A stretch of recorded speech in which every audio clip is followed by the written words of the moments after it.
one witness for Mr. Farley's 3 remaining motions? Your Honor, it's 3 witnesses. They are available on the 28th, and then, No, I thought you said you were all going to do those, oh, you did say the 28th. Yeah, that's right. I apologize. Yeah. the 2 motions I can do today for Mr. Farley is he has 2, he has a constitutionality motion, and he has another demur. No witnesses are needed for that. When did he file those? They were filed on the 22 pack. It was just the 2 that I handled that Mr. Floyd didn't handle, so we said we could do those anytime. I can do them now. Or Yes, ma'am. Okay. And the other 3 evidentiary motions need the 3 witnesses. That's fine. Who are available on the 28th. Okay. And, Your Honor, I also spoke with Mr. Adams this morning. Mr. Adams was discussing his client's vote to suppress, and I believe he may also wish to be heard on the 28th. And our witnesses could be available that day as well. So we were just curious if we could get some guidance from the court on whether to have those out-of-state witnesses come in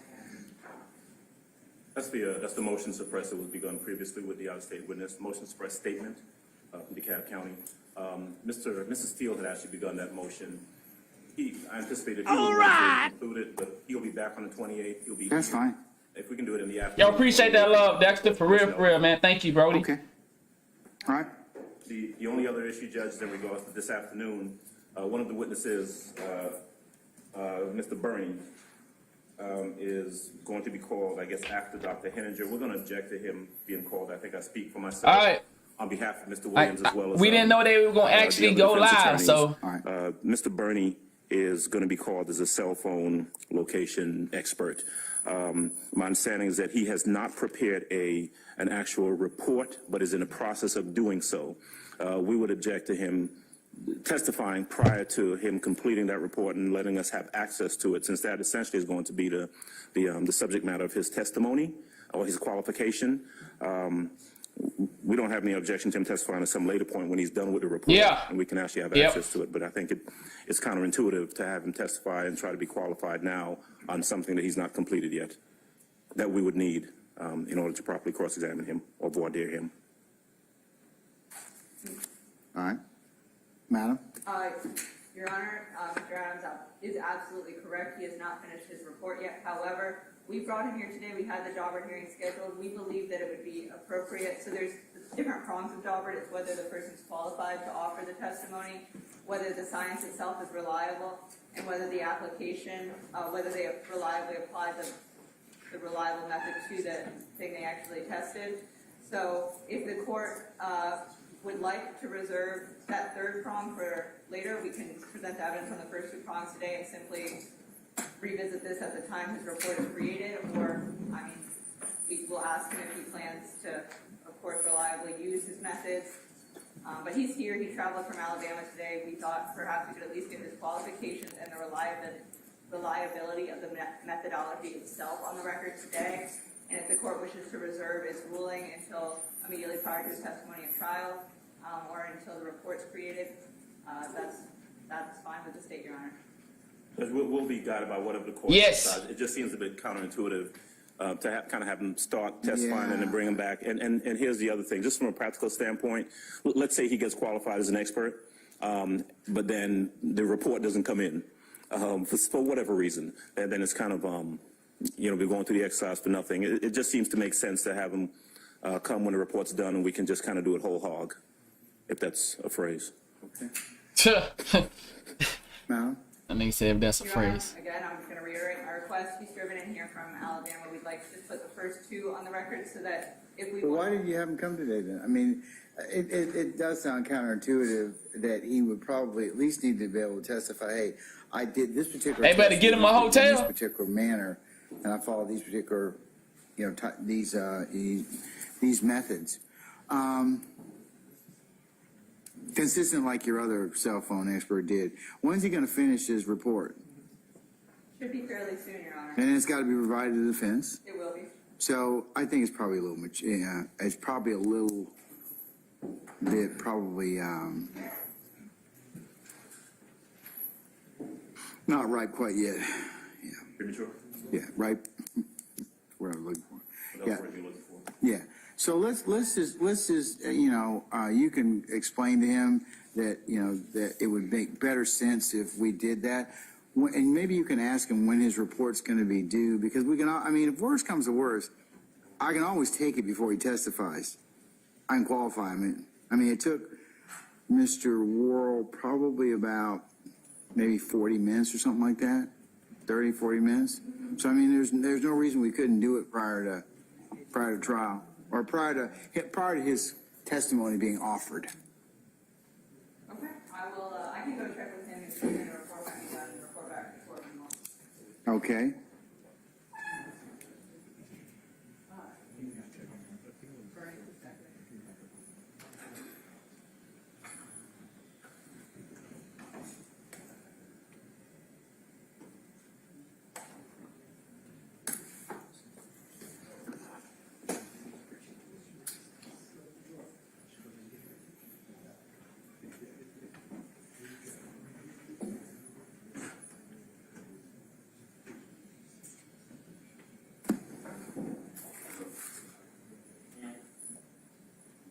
Let's see if I can show y'all this right quick. I seen this I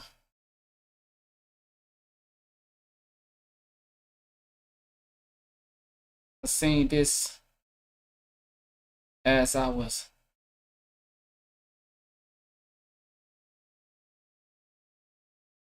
let's see, I hope it's on here. I don't know who page I seen it on, but normally he be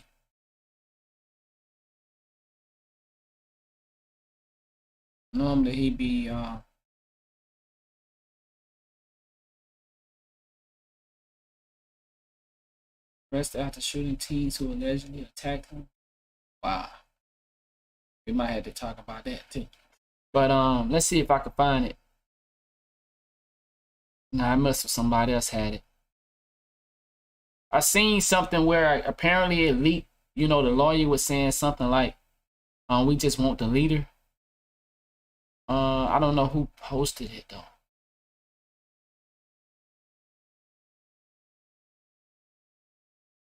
Wow. Young Thug is not allowed, is not being allowed to take a plea deal in his ongoing case. Instead, he is the main target. For everyone talking about how Young Thug is standing strong by not taking a plea agreement, the district attorney office isn't offering Jeffrey Williams any deal that doesn't leave him in prison forever. He is the target of the case. And it's a video going around with where the prosecutor saying, we just want the leader. And you just seen that. So for y'all that think this stuff is a joke, man, let's see if he got it. Let me see. Cause I wanna keep y'all updated so you can be aware of what life can be for your young brothers. Let's see if he got this video.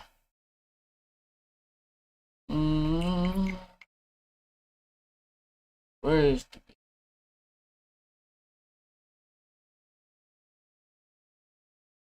If I come back to it, here we go.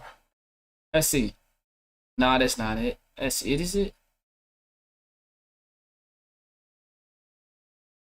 I mean, that's not it.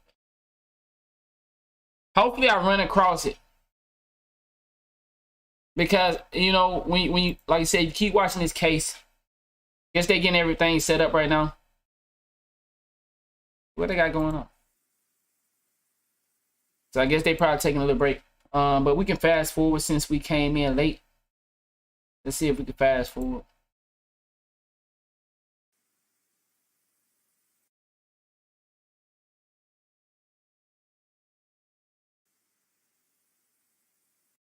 Of course, until they admit it, he could have that typical motion. I'm running out of time, so I have to kind of. I understand. That's fine. Yeah, before that's admitted, we can sort of take it up. Thank you. Your Honor, we confirm Deputy Hall he's on his way. He'll be here. We should be able to take him after heavier if he's on his way. If he's not here, I can be ready to argue this.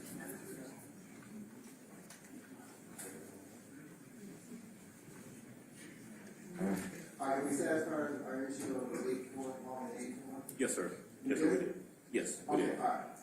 Okay, can we call Dr. Henninger? Absolutely, Your Honor. Call Dr. Henninger. All right, please come, Dr. Henninger. Hey, folks, we're talking. Look, if you all could kind of keep this down a little bit, because small pockets of conversation distract from where we are, so, or us to be able to hear and go over it, so to the extent that you need to have a conversation, keep it in low tones, or just wait until we have a break, okay?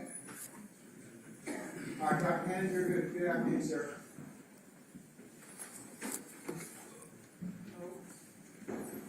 You would go to the witness stand. Once you get there, if you would be so kind, you turn faces Lieutenant Gibson, and sworn as a witness, sir. Please sit. Remain standing, sir. Raise your right hand. Do you swear or affirm that the testimony you give in this court will be the truth, the whole truth, and nothing but the truth, so help you God? Yes. You may lower your hand. You may be seated. For the record, please state your name, spell your first and last order, and state your occupation. Okay, my name's Dr. Michael Henninger. Make sure you speak. Can you hear me okay?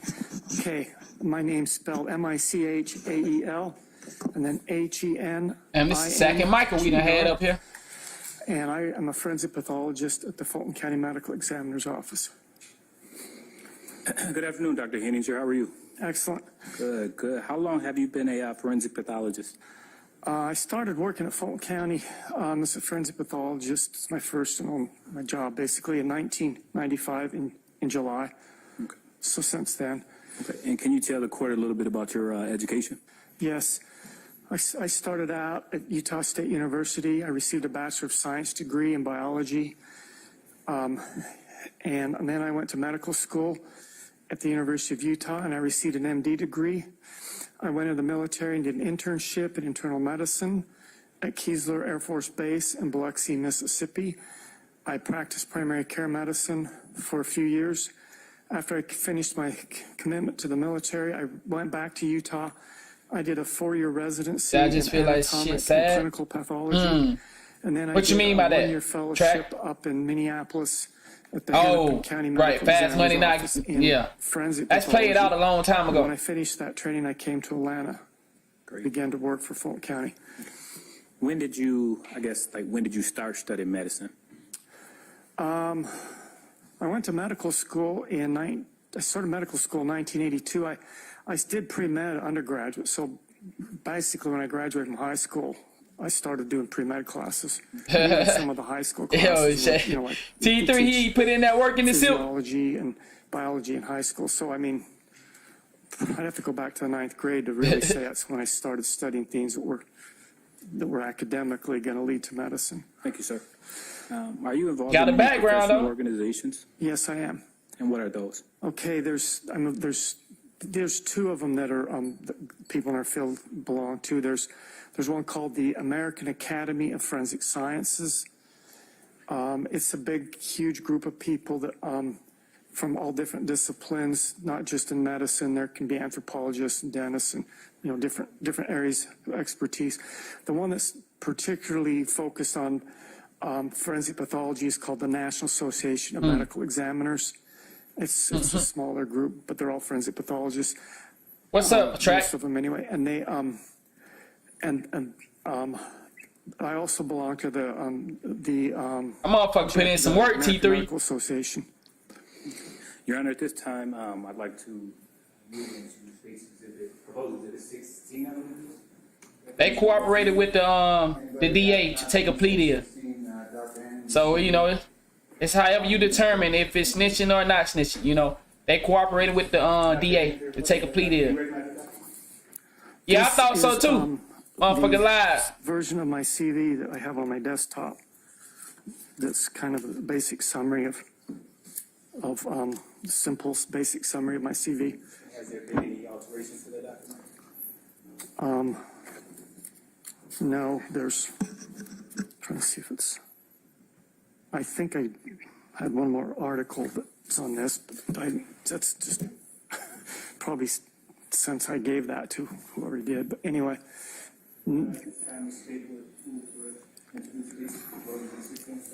Any objection to state 16?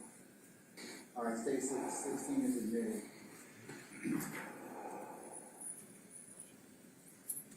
But they always leaving out documents, ain't it? Dr. Henninger, am I pronouncing that right? Yeah. Okay. Do you have any certifications? Yes, I'm board certified in anatomic and clinical pathology. I'm also board certified in forensic pathology. And with those certifications, are there any kind of continuing education courses? Yes, there are. Okay, can you tell the court a little bit about those? Okay, continuing education, basically, on average, once a year, we have a national meeting that we can go to, and they usually last approximately a week, and their lectures and papers are presented, and their discussions about various fields. I generally have gone to those. I've gone to more than required some years, and occasionally I do present things. I'm not an academic forensic pathologist. I'm not one of the people that are in the middle of doing that and doing the major lectures, but we attend those, and that's a requirement to maintain a license to practice medicine. Are there any tests you regularly have to take? Okay, they have instituted that, but when I got board certified, they hadn't, and I haven't had to take the tests.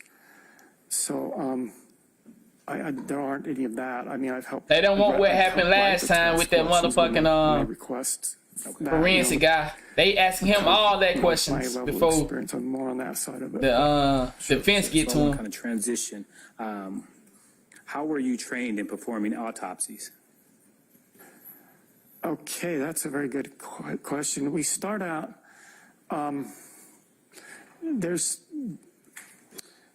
basically when I was an undergraduate in college, my last year, we had an anatomy class at the college, and we had a cadaver that we looked at. So we started learning anatomy at that point. In medical school, we had a year-long course in anatomy, and we did basically one autopsy all year long. So we went through every single thing they could think of. And then when I was a fourth-year resident, I did a rotation in pathology, and they let me kind of do an autopsy and under close supervision. So those are a few, and that's more than is typical for students today, but probably pretty typical for that time. But the real training begins in your pathology residency, where you're required to do a certain number of autopsies. So that's when I started doing autopsies, more than one, and focusing on learning how to do them. And those were hospital autopsies that are basically looking at people's natural diseases, so it's more closely related to medicine, and the forensic aspects aren't really in that. And then when I did my fellowship in Minnesota, the first day I was there, I did a forensic autopsy under supervision.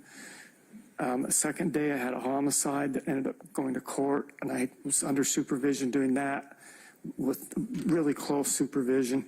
So that's how you learn, and I did about close to 200 of those that year. And then when you're in practice, you're constantly learning from your cases. You don't just walk into this knowing everything. And then there's the process where we had a fellowship, and I've helped train other physicians. So that's kind of how I've learned how to do autopsies. It's a work in progress that keeps going on for your whole career. And do you typically stay up to date with like developments in that field? Yes. Have you ever taught any classes? Yes, I don't have that in my resume, and they're not that well documented, but I have taught over at Emory. They had several lectures that they have in all different kinds of areas of pathology, and I've done several lectures on forensic pathology at Emory, and they're geared towards pathology residents, not necessarily forensic pathology residents. Most of the teaching that goes on in our office, we do have little kind of one-on-one training sessions with the fellow, but a lot of it's at the what we call the bench, or at the. We gonna get me a snack, boy. It look like he gonna talk. He gonna talk a while. Something interesting, and you show it to the resident, or you're watching what they do and pointing out things they need to do. That's kind of guiding them through this process. So, how often do you teach over at those classes over at Emory? Right now, they were canceled during COVID, and then they haven't really started back up. or if they have, they're having other people do them I don't know about. Have you ever received any awards for your work? I don't know, paycheck. I don't, I mean, not really. It's not, I'm not like, the people who get the awards are people who are usually in administrative seats. There's, I don't know, not really, I guess no is the answer. Has your work ever been published? I have been involved in writing articles. The person I worked for 20 years was one of the academic forensic pathologists. He was the head of NAME at one point, and he wrote like hundreds of articles. And he encouraged me, and I did do a few. They weren't really required, so I just kind of plugged away at it. So I have on that resume, I've got a list of articles that I've either written or helped write. Approximately how many autopsies have you done or assisted with over the years? Well, assisted with really interesting, but just done. I've done at least 250 for 27 years, 250 each year. So that's up over 7,000 autopsies. As far as assisted, depends on what degree, because we have meetings and we talk about the cases, and the more complicated cases we talk about more. And that would be the total caseload of our office, which is over 1,000 a year of just autopsies and at least 2,000 cases. So those numbers get really high, but they're not. I think it would be deceitful for me to say, some big, huge tens of thousands of those. Sure. I mean, I was involved in the more interesting ones. Most of them are just, Have you ever been qualified as an expert before? Yes. In which states? Minnesota and Georgia. Which courts? Mostly Fulton We ain't got to County. this The good first shit yet. couple years I was here, we worked at the GBI, and I testified. It was kind of Fulton County and GBI, we covered both areas.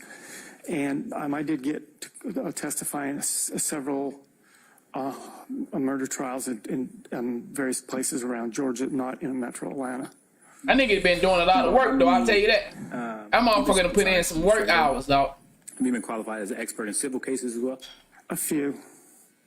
About how many times? I haven't kept track, but it's not a lot. If you can recall, what was the nature of that testimony in those civil cases? The civil cases I've been involved were usually depositions, and they're usually related to injuries and either traffic accidents or on the job injuries, things like that. That basically they wanted to know the death, the injuries and the cause of death. But I mean, certainly wasn't testifying about all the other things that go into that. Dr. Henninger, what techniques do you use to conduct autopsies and determine cause of death? Okay, so there's the autopsy itself, which is like a medical procedure where we examine the body in a systematic way. We have investigators that are similar. Some of them have been police detectives, or they're similar to them, but they collect information, and we evaluate that information.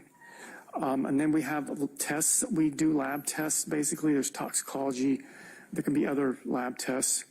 We have an X-rays that we look at and take. So those are some of the things that we do.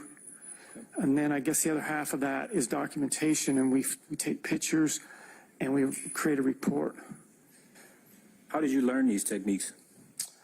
By doing them, basically.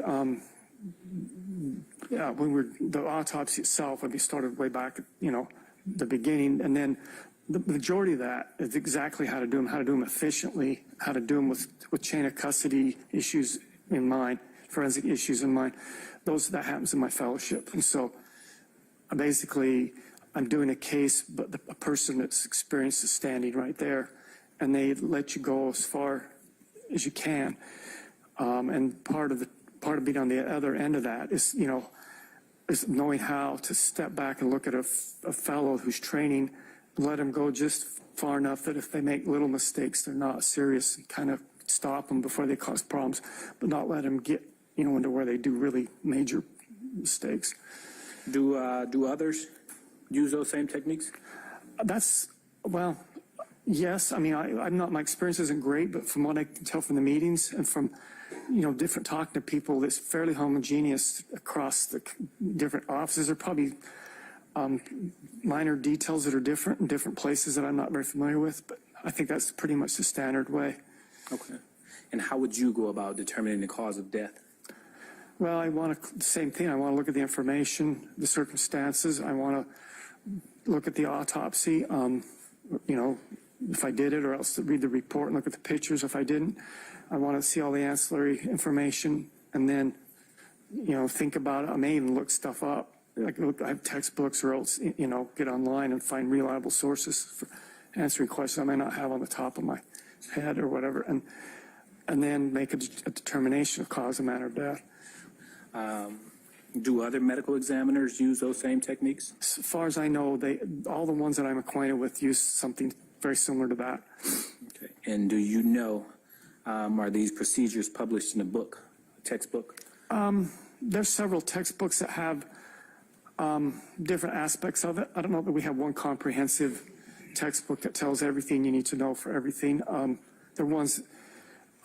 There's books, a lot of textbooks are just information like common, like say you might have a chapter on gunshot wounds, it'll tell you about gunshot wounds. And then there are books on procedures, on, how to do basic procedures. And then there are also like uncommon procedure, unusual procedures.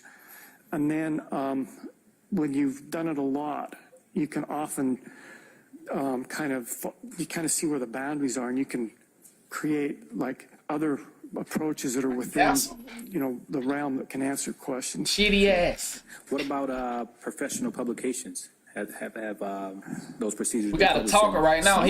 Some of them are published. There's books that have been published systematically. They don't want to make that mistake they made with that other guy. They asked him all this shit. And then the other guy fucked him over. Kind of interesting, unusual situation where they had to do something different than usual. So there are books that do that. And typically, how would you stay up to date with the procedures? Basically, I go to the meetings and talk to people. Until COVID hit pretty hard, I rode the train. But this the crazy thing about it. This is what happened to the last forensic guy they had. He was talking good until he got cross-examined. And then he broke down. So, but this dude right here seems like he actually have credential, you know what I'm saying? He done been doing this stuff for a long time. He actually have background, unlike the other dude that was using Photoshop. Okay. Do you check others' work? Yes. How often? All the homicides are reviewed, and then the other reports are we have a morning meeting where we present the cases and decide what we're going to do. And then at the end of that, we go over the cases from the previous day and to kind of see, basically it's teaching for the fellows and the residents that are there. But it functions as people can see what everybody else is doing. You can kind of learn. Often people will raise questions, they'll find something, they'll say, well, I wonder what this means, or what is this? So that. Are there standards that basically control your assessments in your work? Yes. Are there best practices? There are best practices is fairly nebulous because if you're really good, you may do better than someone else. But there are definitely standards, and the standards try to describe what is good practice, for sure. And do you follow those best practices? Yes. Who else would you say use the same procedures as you? Who else uses the same? Who else would you say use the same procedures as you? All the people on these reports were using them, and what's good, big dog? 2 of them have moved to other offices. As far as I know, they're still doing things similarly. Do all federal, state, and governmental agencies performing autopsies use those same procedures? I don't know about the federal government. I think they do. They're mostly military people. They may have their own things, but the states, all the states, their state medical examiner systems, their counties, And I think all those offices are following very similar to our procedures, or at least attempting to. And did you perform, in this case, an autopsy of a Donovan Thomas Jr.? Yes, And did you follow all the standard and procedures that you discussed above? yes. Your Honor, at this time, we would ask the court to qualify Dr. Henninger as an expert in forensic pathology based on his number of years of experience, his background, his training, and the fact that this is well-established, accepted field in forensic science.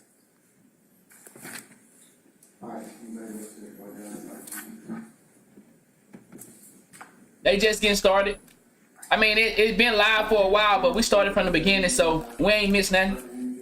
They just checking his credential right now, so that's where we starting at. Dr. Henderson, currently temporary excuse for purpose of the motion. All right, Dr. Henderson, appreciate you coming to visit us. Thank you. Good to see you.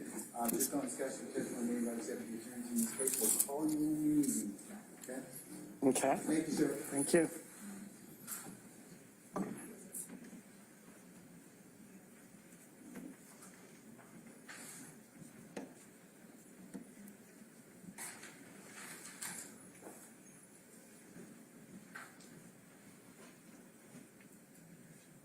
My boy getting some camera time? Okay. All right, man. Go ahead on, do your job, big dog.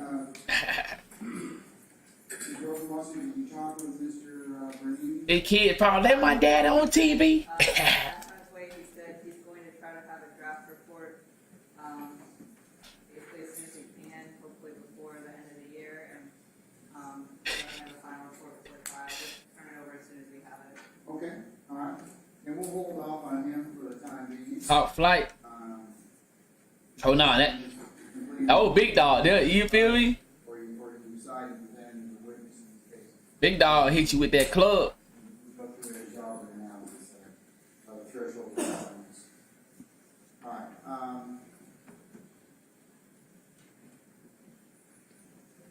okay, so the only person you have this afternoon is, Deputy Hall, Investigator Hall. Hall. He is, he said he should be here shortly. I can give him a call and get you back ETA. Oh, or we can go ahead and I'm ready to do Farley's motions as well. Sorry. Let's go ahead, your colleague and Ms. Smith can go ahead and check on him. And we'll go ahead and. Hey, audio sound a little different today. Like they not speaking up today. What's going on? Talk loud. Part about I think you're gonna talk about the duplicative accounts and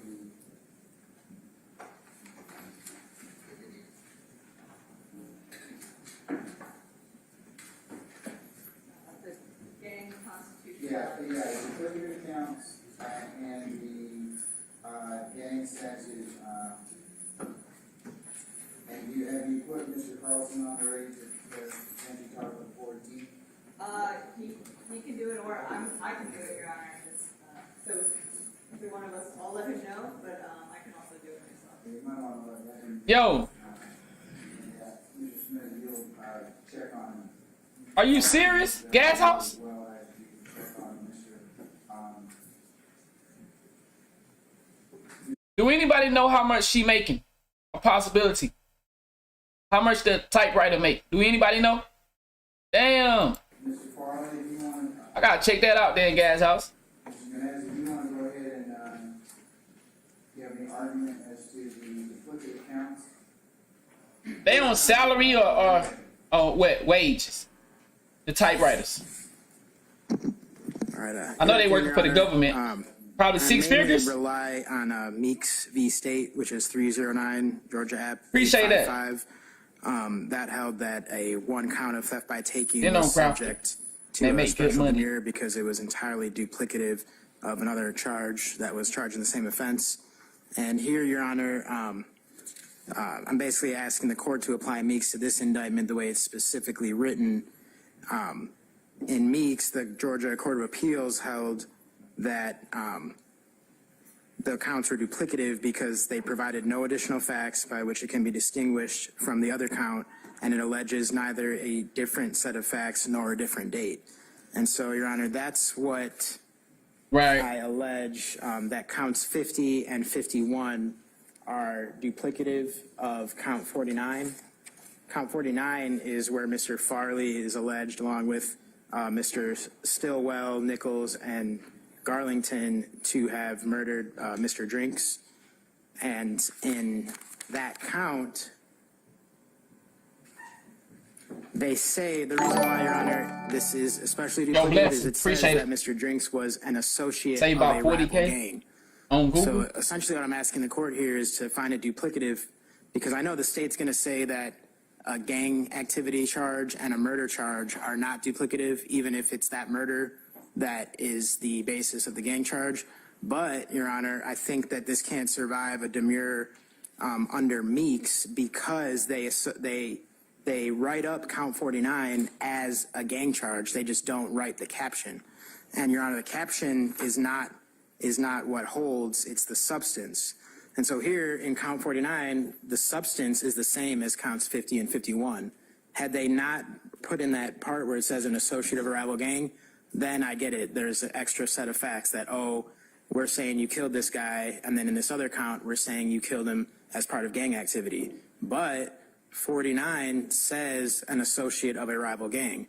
So because they wrote that in there, and they didn't have to, that's not part of the malice murder statute by any means, but they chose to allege it that way. And so within the four corners of this indictment, of which Mr. Farley is entitled to an indictment perfect in substance and form, here it's duplicative. Had they not put that, it wouldn't be duplicative. But what I submit to the state, what different fact is alleged in counts 50 and 51 that's not alleged in count 49? Because in count 49, they say it's an associate of a rival gang. So if you say someone has an associate in a rival gang, by inference, you're saying that that person is in a gang. And so essentially, count 49 alleges Mr. Farley to be in a gang, and it alleges that the person killed was a rival of the gang that Mr. Farley is supposedly in. Wordplay. So count 50 and count 51 that allege the criminal street gang activity with the murder of Mr. Drinks as the subject matter, Your Honor, those are both duplicative of count 49 because they included count 49 as gang activity. So looking within the four corners of the substance of these three counts, there's nothing different in count 51 or 50 that we don't already have in count 49. So they basically trying to hit that nigga with motion, two yes, counts of the same thing, but changing the words around. That's why we have to really pay attention to what these people be doing. If we don't have a good lawyer, we fuck, bro. Basically, two counts of the same thing. That's crazy. I understand, Your Honor. I don't think the Supreme Court's going to consider anything with regards to Mr. Farley because there won't be a conviction, but just out of caution, I do think maybe the United States Supreme Court or possibly some other court might review this, Judge. So I do, right. Yeah, I can explain that, Judge. The good faith basis is that Rule 418 in combination with the Georgia gang statute just completely flies in the face of the most fundamental aspect of our government, which is checks and balances between the three branches. You know, we have Your Honor representing the judicial branch. We have the state representing the executive branch. We have myself and the other attorneys representing individuals and people in the state of Georgia. And so how it's supposed to work is that we're supposed to be checking each other. We're supposed to be balancing each other. But what we have here is, Your Honor, Rule 418 just completely circumventing Rule 404B and rendering 404B meaningless and robbing both the people of the state of Georgia and the judicial branches of the state of Georgia of any sort of check on the authority of the state to circumvent the legislature, who's elected by the people of Georgia to write the statutes, who wrote 404B. And, Your Honor, under 404B, as the court knows, other acts are not allowed in for propensity. They're only allowed in for limited purposes like intent, motive, absence of mistake.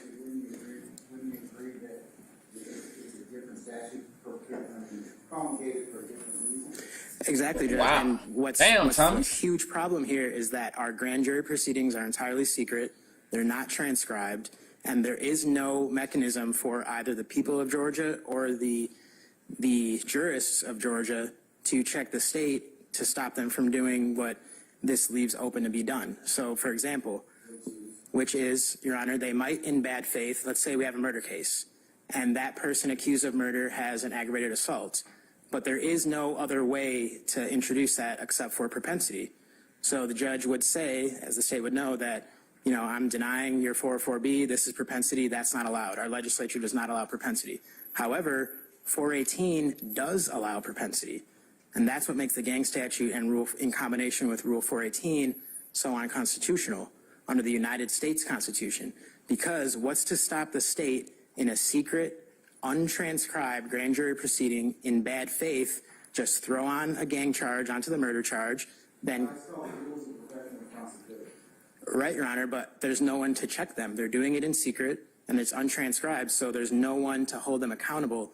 We have rules, but without enforcement and accountability, the rule is meaningless. And so 418, in combination with the Georgia gang statute, has made 404B meaningless, because all they have to do is throw a gang charge on there in violation of the rules of ethics, which happens from time to time, and they can choose to violate that behind closed doors, untranscribed, and then they can throw up their hands at the end of the trial and say, oh, the directed verdict got granted.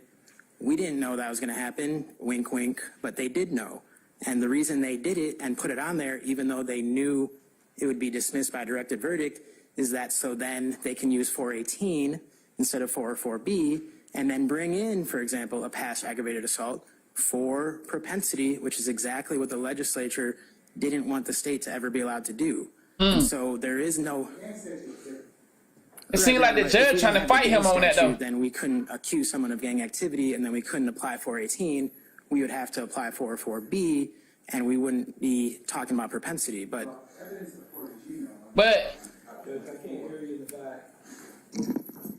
that's just like when people go to jail and they take pictures of your tattoos and they automatically associate with gang. So when you commit a crime, yo, what's good, old man? He said this dude know exactly. I mean, but the gang statute, we all know that that's a real thing that they do. 404B and the other purposes for which evidence is admitted, right? yes. Okay, all right. I mean, it's nothing new. Like Brody just The said. existence of that, Your Honor, that I find to be just totally unconstitutional, because now there is no way to do checks and balances. It's just whatever the state wants. The legislature wrote the gang, or enacted the gang statute, and they enacted 418, right? Yes. So they obviously had knowledge of 404B, correct? Yes. All right. So, I understand your argument. Is there anything else you wanna put forth? No, Judge. Just Okay. I just ask you to grant that, and then the state can appeal something. That'll take a account. Appealing everything. Or try to knock one of them counts off. Ms. Rosenwasser? Any other motions? I think I've dealt with the other. Only one is the 418, and I'm waiting on Mr. Carlson. Yes, sir. The only other thing I have that I failed to mention is I did have an amended discovery motion that the state's mostly accommodated, but there's one aspect they're not accommodating that I'd like the court to What is that? compel them. They relatively recently, sent out these gang profiles on each of the defendants, and then nowhere in the discovery does it say who wrote those profiles and when they were written. And their written response to my motion says, well, you can just call the law enforcement witnesses.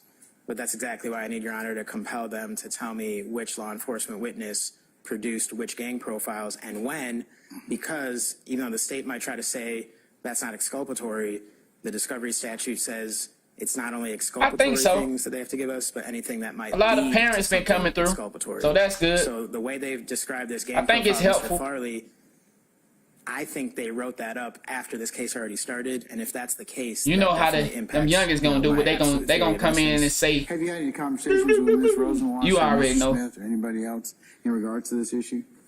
No, Judge, only just through our written responses to the And motion. why don't you have a conversation with her about that? Madam, or is it that are you all willing to, or can you give him that particular information? Your Honor, I don't want to speak out of turn. I would just request Mr. Farley contact the trial team. I would request Mr. Farley contact the trial team leaders to get an answer on that. I do not want to speak out of turn, at least without confirming with them. If he'd come up to me about this earlier, I could have relayed that message and if he didn't answer. Appreciate it, big dog. So why don't you have a conversation with Ms. Love or Ms. Hilton? And then if it continues to be an issue, I'll certainly deal with that, okay? Yes, Judge. Hold on, we got Mr. Carlson here who can talk about 418. Do you want to go ahead and finish your 418 argument, sir? And then I can let Mr. Carlson respond to that? No, Your Honor. Just to perfect the record, I also challenged the gang statute for violating freedom of speech and freedom of association, but I don't have further argument about that. I just have it in my motion. Everything I object to about 418, I've already said to the court. All right, Mr. Johnson? Yes, Your Honor. On behalf of Mr. Eppinger, I wanted to join in Mr. Menendez's motion.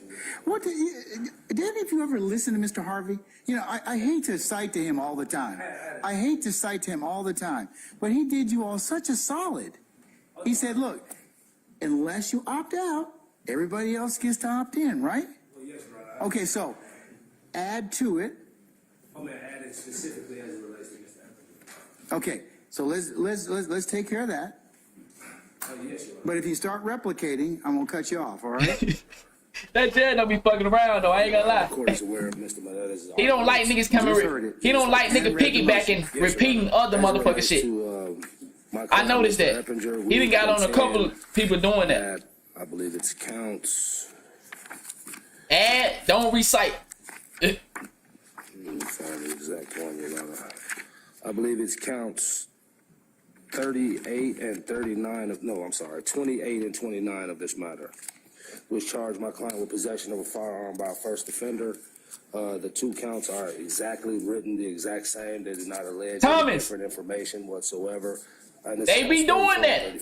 Same count. They allege that my client was in possession of a firearm on a particular date after having been convicted, placed on first offender for a particular crime. It is the same crime, the same date as listed in counts 34 and 35. Bro. There's no additional information required.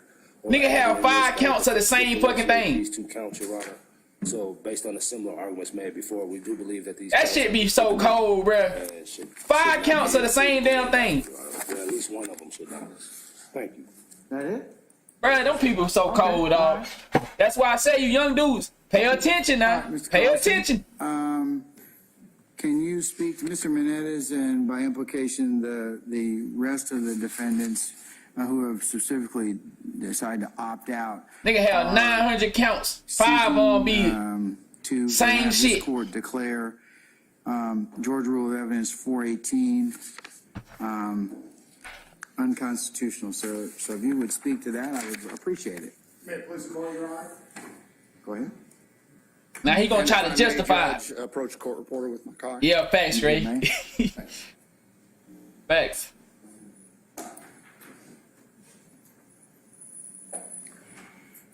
Your Honor, again, Mike Carlson, Executive District Attorney on behalf of the state, responding to the constitutional challenge.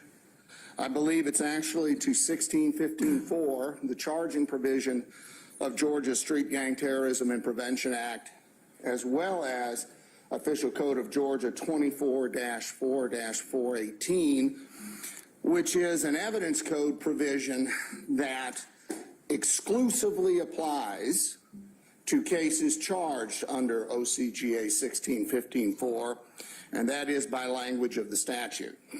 So, Your Honor, let's take a look first what we have here. These are essentially facial challenges to both of these statutes before the court. There's no acknowledgement in the briefing that at least has been reviewed by this assistant district attorney of the controlling or persuasive authority involved. And that begins with the fact of a presumption that a Georgia statute is constitutional, presumption that the challengers, the court knows, must rebut in cases like State versus Brannan, B-R-A-N-N-A-N, 267 Georgia 315, 267 Georgia 315, that's a 1996 case, sets forth. Also, in a facial challenge such as this, the opponents have to demonstrate that there is no set of facts under which the Gang Act or 1615-4 would be valid. A case for that out of the 11th Circuit is Benning versus Georgia, 391 Fed 3rd, 1299. 391 Fed 3rd, 1299. That's an 11th Circuit case from 2004. So accordingly, these challenges should be denied and the motion should be denied. Now let's take a look first at the challenge, which, and again, my apologies for not being here for all of the argument, but based on what I did hear and based on the briefing, is a First Amendment challenge. Well, that's what he was speaking on earlier. I know exactly what you're talking about, Thomas. In a 2009 decision, Rodriguez versus State. 284 Georgia 803, 284 Georgia 803. Now, Rodriguez was strictly a case under OCGA 16-15-4A, that's Alpha Judge, the primary charging provision of the Street Gang Act. But notably in Rodriguez, the court was good explained, and the late Justice's opinion affirming Judge Hancock of DeKalb County's decision pointed out that the gang statute just a hoodie prosecutes conduct, not association and not expression. And I'll read a quote from the case. Criminal gang activity, quote, is not protected activity even when committed by a group exercising their constitutional right of free association, because, of course, there is no constitutional right to commit criminal gang activity. And when that criminal gang activity is committed by an individual who is a member or an associate of a criminal street gang and participates in the gang through the commission of that criminal gang activity, then the additional offense of a violation of 16-15-4A can be brought. Not yet. Now, there is a complaint here about 16-15-4B. That is the commission of those offenses in order to increase or maintain status in the gang. Again, that is criminalizing behavior, not expression. So, as to the double jeopardy claim that we saw there, at the outset, let's direct the court and the record and opposing counsel to OCGA 16-15-4M as in Mary. That is a statutory non-merger provision that is housed within the Street Gang Act itself. And our Supreme Court and our Court of Appeals have specifically dealt with the issue of whether or not someone being charged with multiple subsections of the Street Gang Act and being sentenced and convicted, or convicted and sentenced for those subsections as well as the predicate it's rather took a plea deal, big dog, violates the Constitution. No merger, no violation in that case, Judge. And I want to take us first to the Court of Appeals case on that, Judge, which is Nolly versus the state, wherein the specific quote is that in Nolly, let me actually, before I get to the quote, the defendant was charged with more subsections than any of the defendants here were. And that was actually, there was an A, B, D, and E violation in addition to the underlying predicate. And the courts there said in Nolly. Okay, I got you. My bad. Sorry about that. Citation to you in a second, Your Honor, from my co-counsel. It seemed like they always try to recite the past because they got it to stick on somebody in the past that it should be accepted, even though they know this shit is fucked up. How you gonna charge somebody for the same thing but change the fucking counts on it? Murder each require a proof element. So just because it happened and it went through, and of course that's they want the next judge to allow it. It's like they keep doing the same thing, which I'm happy to provide. Then there was Anthony versus State again. This is at 303 Georgia 399. We previously had rejected the idea that all gang offenses must be gathered into a single gang activity charge. So the subsections of the Street Gang Terrorism and Prevention Act all have different elements. Those elements are different than the predicate offenses, so they all can be charged, convicted, and sentenced separately. And in fact, there is a statutory non-merger provision within the act itself. So, Your Honor, the constitutional claims fail in terms of 16-15-4. So now let's look at a later enacted statute, 24-4-418. Now this is a provision that is unique to Georgia and only applies to cases that are charged under Georgia's Street Gang Terrorism and Prevention Act.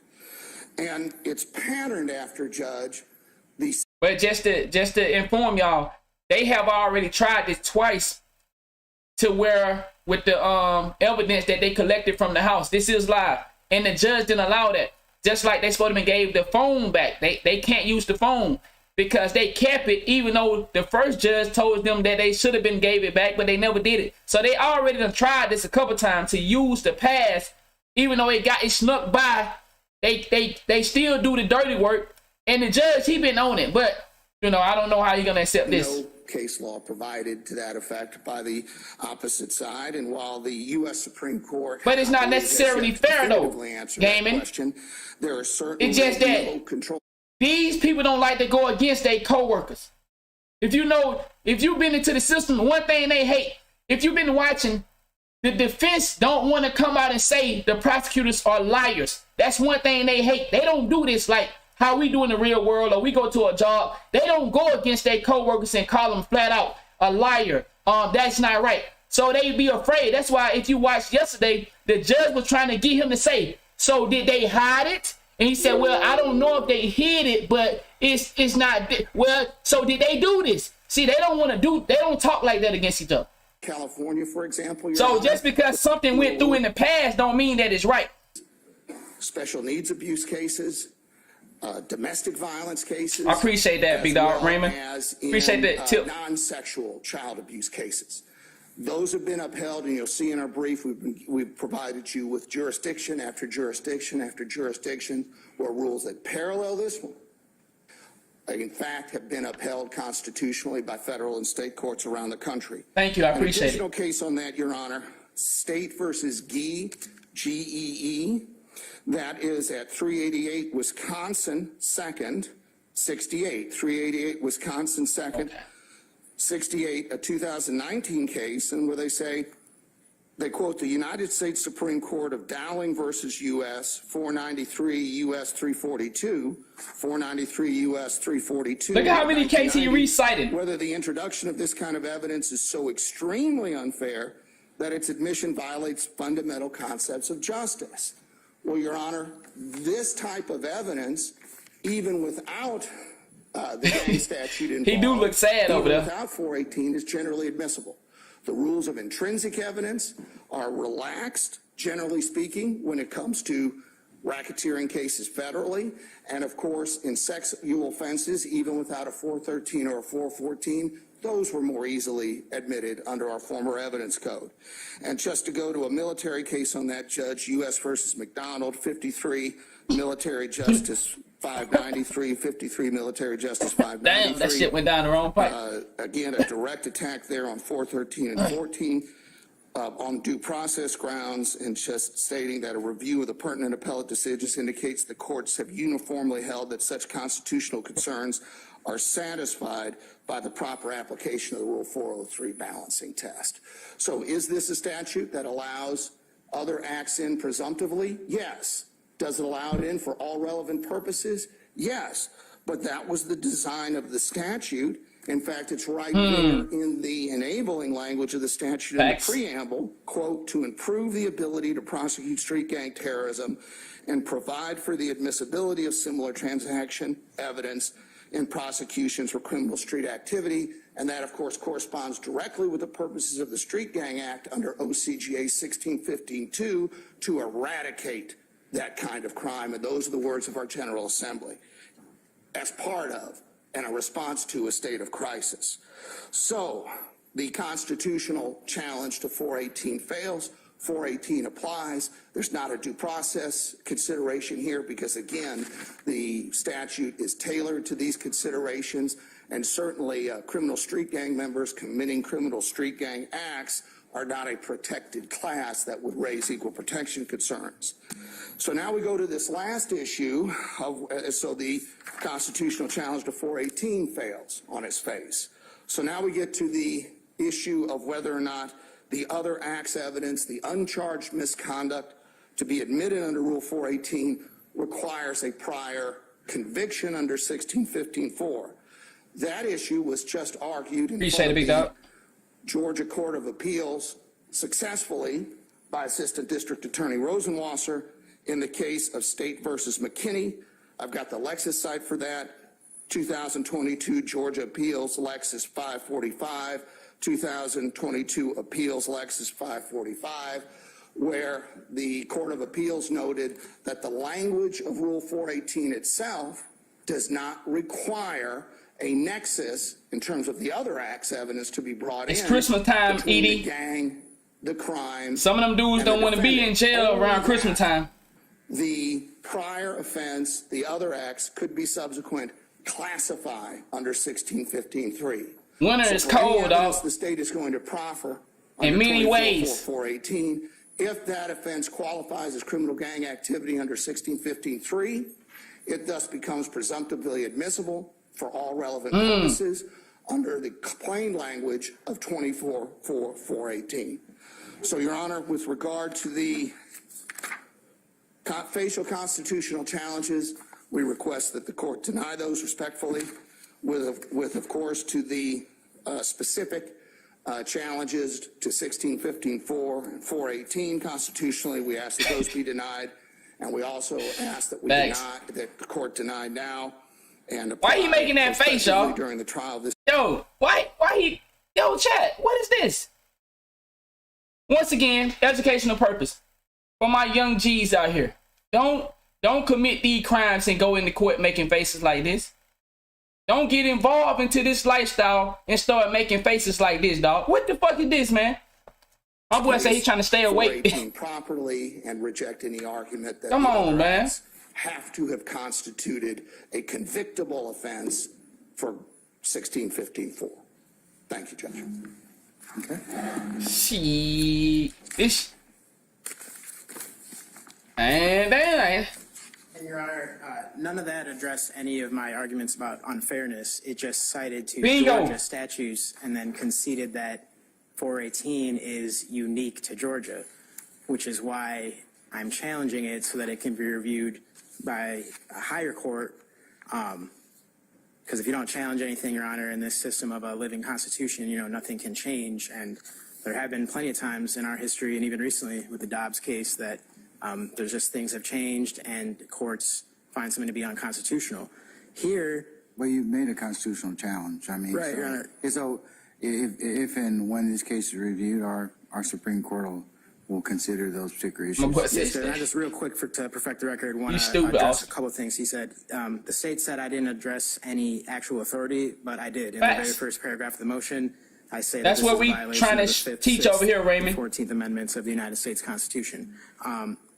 It allows propensity, whereas 404B doesn't, without any rational basis. Under the 14th Amendment, for there to be any kind of discrimination, there has to be a rational basis. The basis the state articulated is to eradicate crime.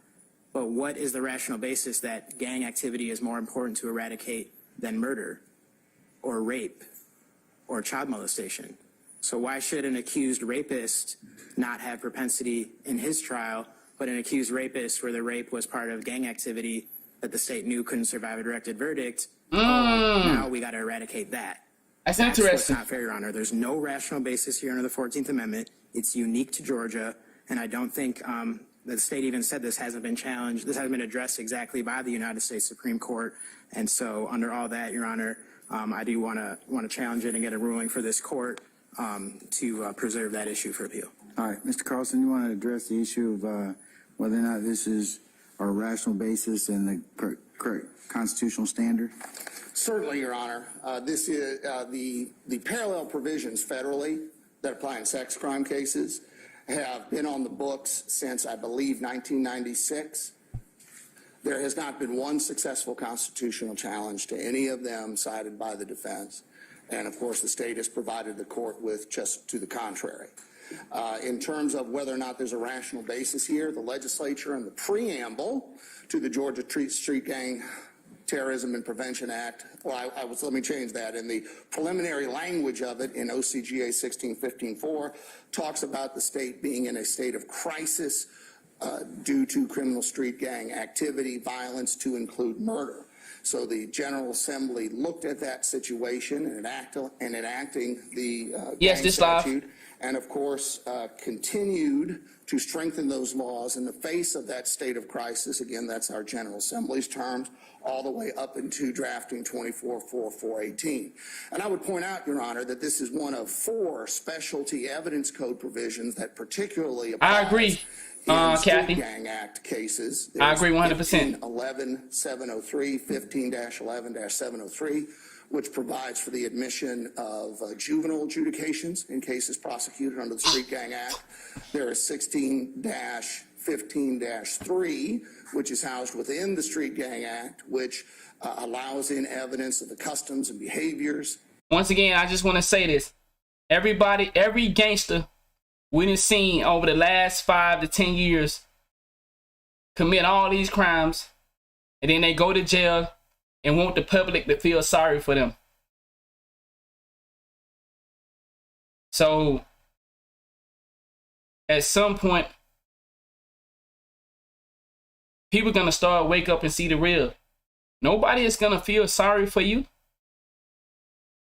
Why should someone feel sorry for you when you lived a life that many of us dream to have?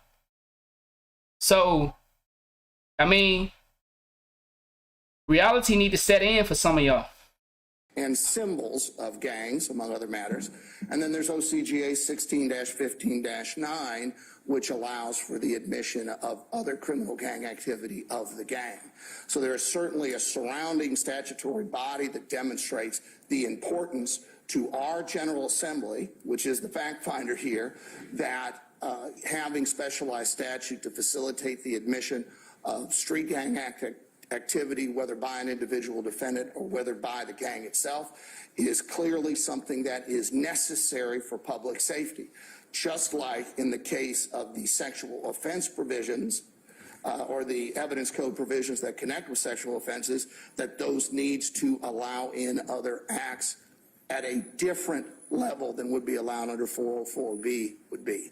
So these are legislative determinations. Again, we're not talking about a suspect class here in the constitutional sense under equal protection, and due process is satisfied because Rule 403 applies, and the Court of Appeals was absolutely clear about that in the McKinney decision. So again, we don't have a recognition of Rodriguez in terms of 1615-4 by the defense in this case.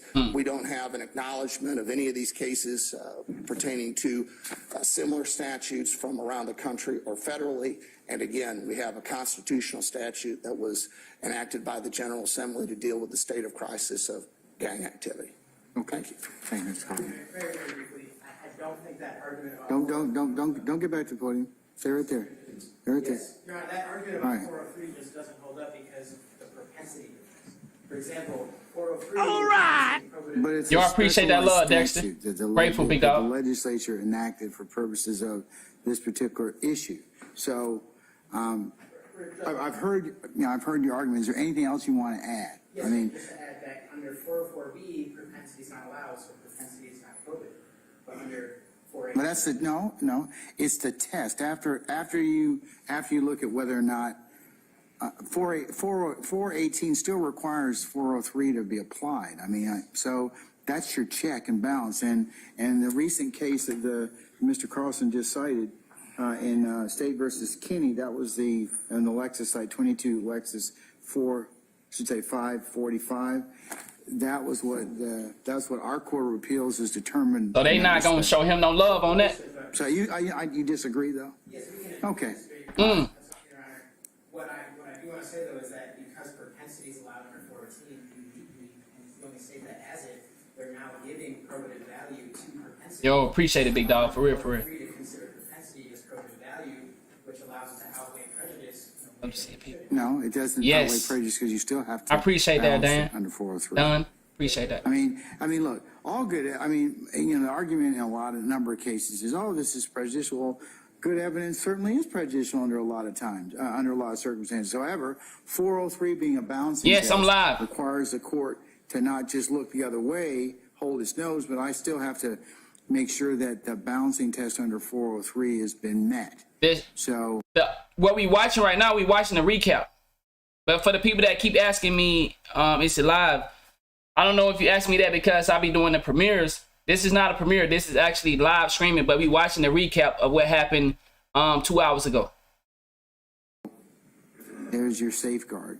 Yes, Judge, I just think that the balance turns out differently if we consider propensity, whereas if you don't in certain cases. But I understand that the court and I can disagree. And just lastly, for the record, I don't think at all. It isn't impossible, but reading books is very challenging. And let's make sure we all understand that. Well, here's the thing with you know, as you Especially for a person of color. Constitutional scrutiny, Let's make sure we keep that in mind. Scrutiny and strict scrutiny, and that for public safety, the bar's pretty low. But it's not. As a general rule, This is not the and route to go, though. States or governing bodies are free to, you know, that's. You know, let me say this. You know what I think most of us don't understand? And I had to get on to my lady about this last night. A lot of us don't want to understand that we came from nothing. And we get so caught up in seeing this world that we would like to be a part of, but we're not in those environment. So we don't want to do the work, some of us. Some of us are born in communities where it takes 10 years to go get a decent, stable situation. So it's like I said, I don't do the people that come in and because they live on the outside, they act like they know. If you live on the outside of this environment, then I suggest you try to talk to somebody that actually live in it. You don't just wake up and get out of this. It takes time. But we don't want you to go this route. Because guess what? Soon as you go this route, once again, I keep repeating it. Young Thug gonna have somebody to fight for him. Y'all that's in my chat, including myself, we're gonna have to give up everything to get a decent lawyer and still probably end up in jail. These dudes are doing time served on state RICOs. I don't know how, I'm gonna say it one more time. I don't know if y'all know how special that is. To do time served on a state RICO, that's not a cakewalk. You gotta be knowing somebody and you gotta be shaking hands or possibly shaking something else to get time served on a state RICO.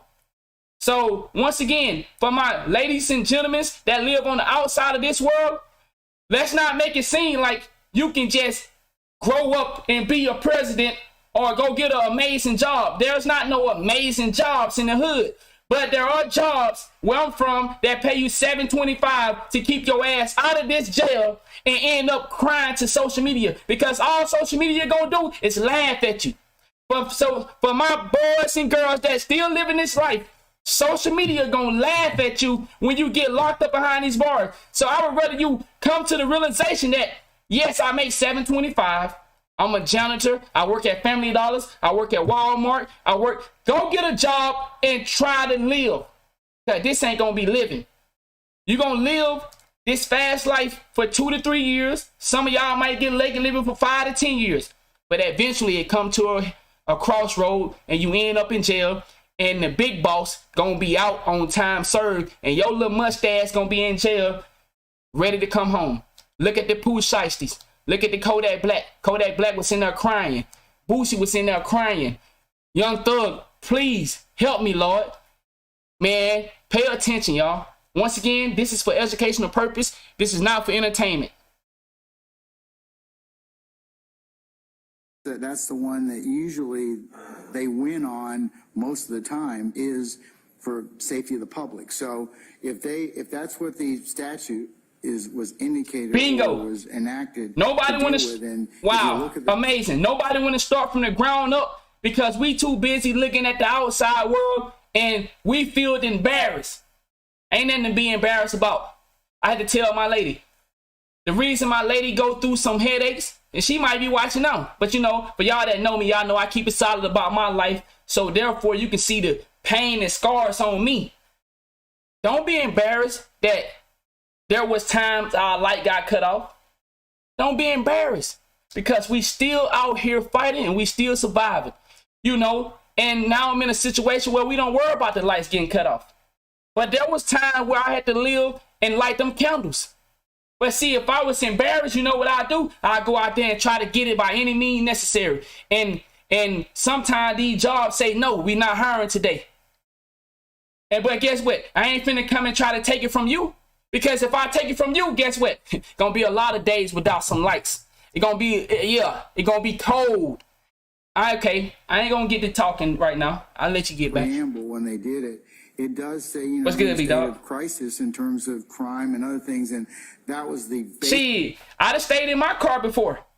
You feel me? A lot of us, not like I said, some of us make it out of the hood, but a lot of us don't. So I don't want us to get to looking at those that didn't make it out as if all of them stupid. Once again, let's go back to the Deion Sanders situation. Deion Sanders was showing a lot of people a vision. A lot of people needed that vision from Deion Sanders. And what they did, they took Deion Sanders. See, y'all looking at the football stuff and y'all looking at the small surface stuff. But if you really understand why Deion Sanders is not in Jackson State anymore, some of y'all don't get it. You think it's about football, but I ain't gonna get into that. basis for them to enact the statute. So, good luck on that. But okay, but you know, look, I can't, you know, say enough that you're not representing your client, you're representing him well, and you know, you preserved it for appeal, so you've done your job, okay? The very last argument I want to preserve for appeal is that the reason I don't find that to be irrational. It's not a promotion. That's what Deion Sanders didn't get a promotion. They took Deion Sanders from people that needed a vision. Y'all think it's not a fucking promotion. He didn't get a promotion. He got taken from creating visions. Deion Sanders opened the eyes of millions of black kids. Y'all keep thinking it's about football or it's not, bro. This is about the soul. This is about the spirit of young black. You know, I hate when you niggas come talking about that shit. No disrespect. Don't. All right. Y'all be looking at this shit from a small surface, man. Y'all looking at it from a small. They took Deion Sanders. Deion Sanders brought in too much money. Deion Sanders fuck with so much. Deion Sanders fuck with the business so much. You can't have that type of money coming into a place where you want to stay poor. You can't have that much money coming to a place you want to stay poor. Y'all having water problems, and now you got a dude fucking with the recruits. Deion Sanders still the #1 recruits. Do you know how much money come with that? Do you know how much money? Y'all think it's, man, this shit is bigger than, this shit big. They took Deion Sanders. It's not about football. It's about money and spirit. It's about money and the spirit. Deion Sanders, okay, this is not about Deion Sanders. Well, what I'm saying, I'm not saying Deion Sanders is wrong for leaving, but I'm telling y'all that it's a bigger picture behind this. Deion Sanders was creating a light. Y'all better understand. It's not about no football. Fuck a promotion. This about the spirit. Keep thinking that. No disrespect. You say God allowed it. I ain't gonna even go there with y'all right now. Actually address the crisis instead of stripping away our due process. Okay, well, I'm sure that you'll argue that very well to our Supreme Court, okay? If and when it's taken up, all right? Anybody else? I saw saw some other people maybe want to get up. Mr. Hoover or anybody else before I rule? Okay, I know all of you adopt Mr. Menez's motion and his argument. Okay, all right. Ms. Rosenwasser, let me let you finish. We're gonna talk about it tonight. We will be. Kwame Brown just did an interview. For y'all that seen my take on the Deion Sanders, I got 2 videos speaking on Deion Sanders on my YouTube. Tonight we will be going live of something that Kwame Brown said that backs everything I said about the Deion Sanders situation. Kwame Brown just did an interview with Doggy Diamond that backs up everything I said about the Deion Sanders situation. Because why? Kwame Brown been in this field. Kwame Brown just did an interview that back up everything I said. We not judging Deion Sanders as a man. We judging the business behind why Deion Sanders is not in Jackson State anymore. Deion Sanders was a beacon. Deion Sanders inspired millions of black people to want to do better. Y'all keep saying Deion Sanders was getting robbed. Deion Sanders was getting robbed the first year. Go ask Deion Sanders about the last year that he was there. Go ask Deion Sanders how they was treating him and how the people have come to say, you know what? This man is trying to change things around. But like I said, I don't want to, y'all, let's get back to this. We will be covering that tonight. We will be going over that tonight because he backs up everything I said why Deion Sanders was stolen. Y'all, you keep talking about some fucking football. You lost in the sauce. You were going to talk with me a little bit about. Y'all think this about some football? Keep thinking that. Keep thinking that. As well as the constitutionality of. It's so easy to trick so many of Americans. You just tell them, hey, Deion Sanders, he wanted to go to another school. Deion Sanders was stolen. The Georgia gang statute. Is that correct? You think those people ain't had the money to pay Deion Sanders? At least for the time being, Mr. Menendez's motions, until such time as we're able to hear. We're going to talk about it tonight. Don't worry. We're going to go over it tonight. The witnesses that will require. Just being here tonight, we will cover the Deion Sanders story again. Yes, Your Honor. So first, as to the duplicative counts, if I understood Mr. Farley's written motion correctly, it was a little different than what we heard today, but I'm happy to respond to all of it. So first of all, in his written motion, it seemed as though he was complaining that counts the indictment, later in the indictment, 50 and 51, mirrored some of the acts under count 1. So to respond to that first, Your Honor, first of all, as to count 1 acts 173 and 176, those are acts under the RICO count. They are not separate counts.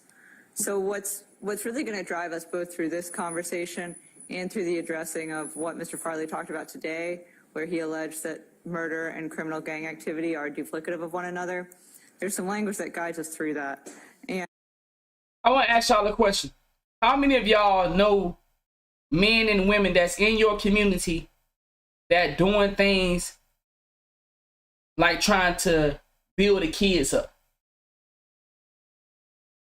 How many of y'all know those people that's in your community right now and they doing giveaways, they doing back to school drives?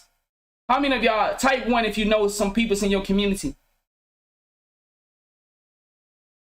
If you know some people's in your community that doing what they say Young Thug do, giveaways, all right, okay.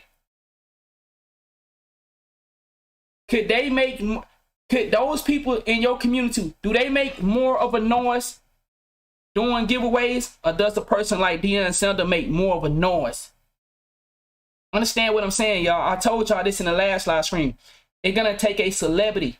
Your local civilian won't get the job done of changing the spirit, because your local guy that's doing it in your community, he doesn't have the mind of the kids.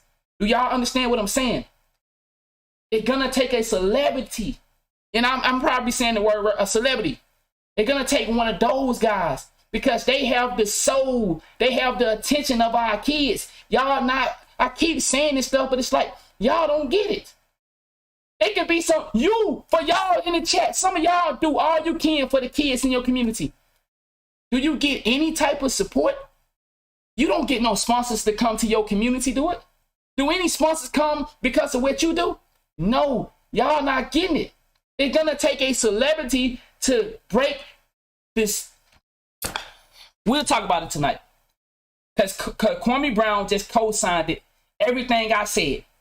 I just listened to this interview, and he said everything I said. Why they took Deion Sanders from Jackson State. It wasn't about the money.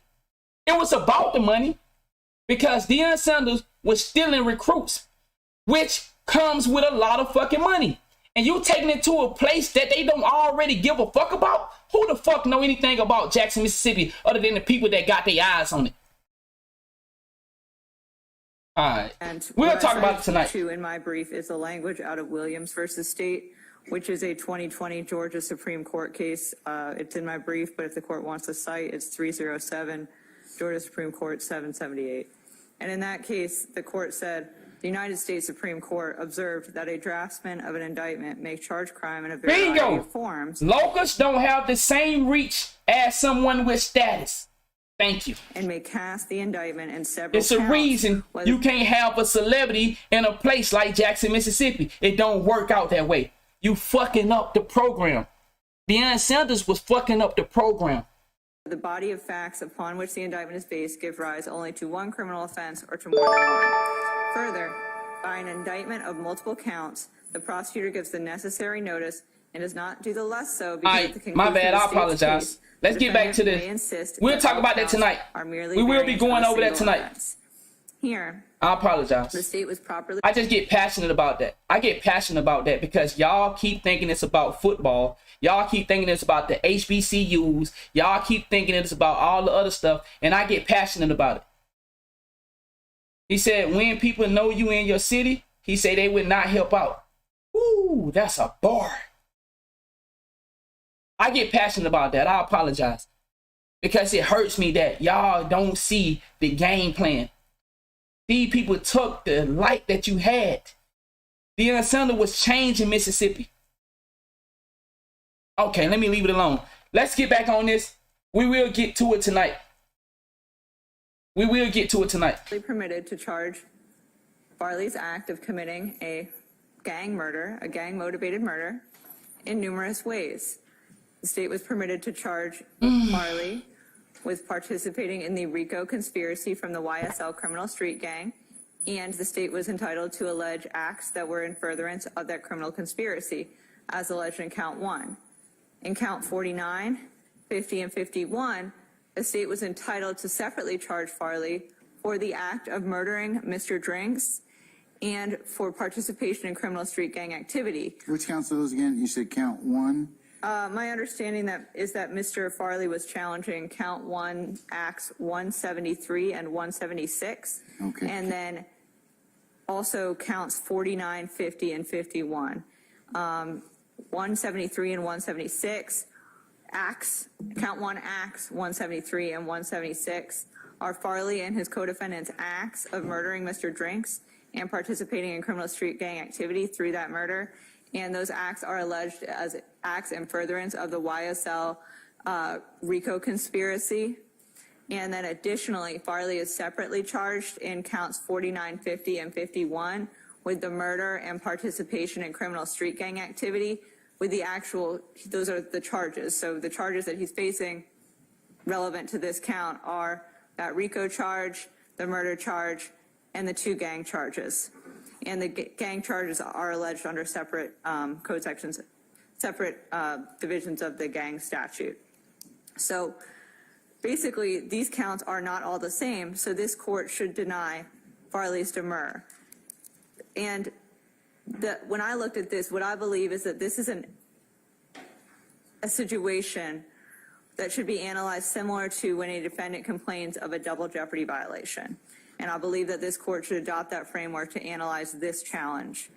The double jeopardy framework is that a single offense may be an offense against 2 statutes, and if each statute requires proof of an additional fact, which the other does not, an acquittal or conviction under either statute does not exempt the defendant from prosecution and punishment under the other. So I think to look here whether these counts are duplicative, it is whether it's similar to if we're looking at a double jeopardy or merger analysis. And here, these counts, none of these counts are the same. Count 1, count 49, count 50 or 51. Each of these counts requires the state to prove different elements. Simply because the state added language to certain counts stating that the victim about his gang status or gang affiliation, that does not mean that the counts are duplicative. It simply is different ways of alleging the act of committing a gang-motivated murder.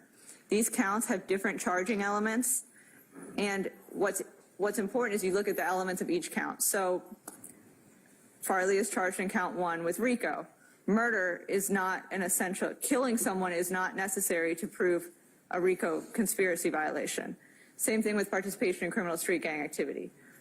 Committing murder, killing someone, is not necessary to prove that someone violated the Criminal Street Gang Act. They could also be convicted of that and of murder, but it's not a situation where that's going to be a duplicative count. Those are different acts.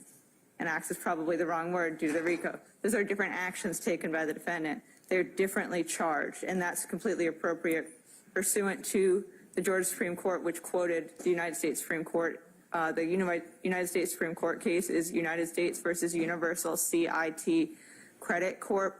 344 United States 218, 1952. So here, Your Honor, the counts are not duplicative. They each require different elements. The state must prove different elements to show each conviction. Your Honor, these counts are in no way duplicative. Mr. Farley's demur should be denied. Okay, turn to the issue of the constitutionality of the gang statute, Georgia gang statute. Yes, Your Honor. So turning to that directly, I think it's pretty clear that this has already been challenged by in the Georgia Supreme Court within the last 15 years. That was in Rodriguez versus State.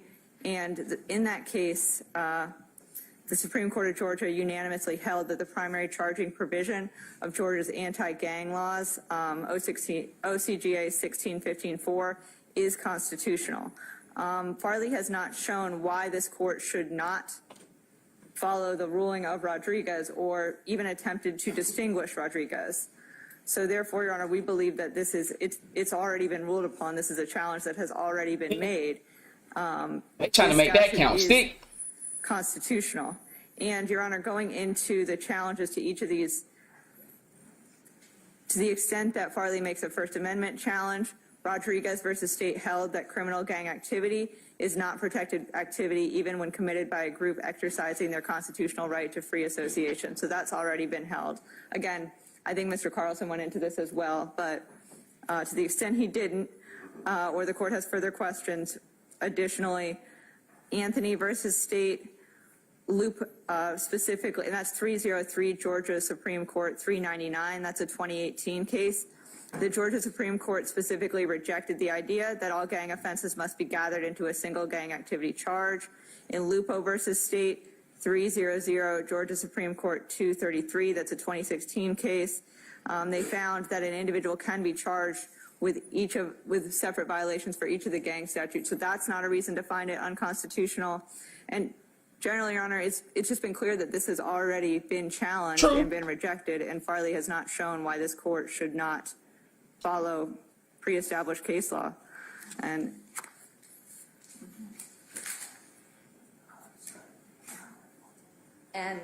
Your Honor, I do want to provide the court additionally with the Nolly site that Mr. Carlson referenced. That's 335 Georgia Court of Appeals 539 2016, and that actually goes in support of both his case and his argument and my argument. Okay. Wow. That's crazy. Pay attention, young fellas. They can charge you with the same crime, but just give different names. So now instead of you fighting one count, you find 2 counts of the same thing. Pay attention, man. This is why you gotta avoid this type of lifestyle. They always gonna win. How you gonna beat these counts, but you got 3 more counts that are the same as that, but it got different labels. You never gonna win in this battle right here. Wow. Exactly. Jesus had people that snitched on him. I just heard somebody say that the other day. That's crazy. Somebody just said that the other day. I think it was I think it was Hollywood on OG Percy Live. Somebody snitched on Jesus. He said, looking like off Lion King, I'm asleep. That's tough. It don't pay to get into this lifestyle, man. There is no win.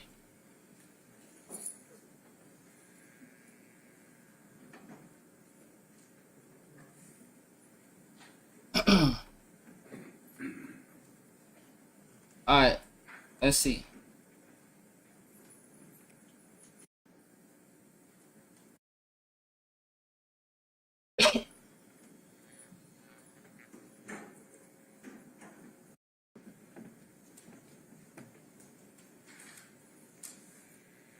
Facts, dog. IWN, facts.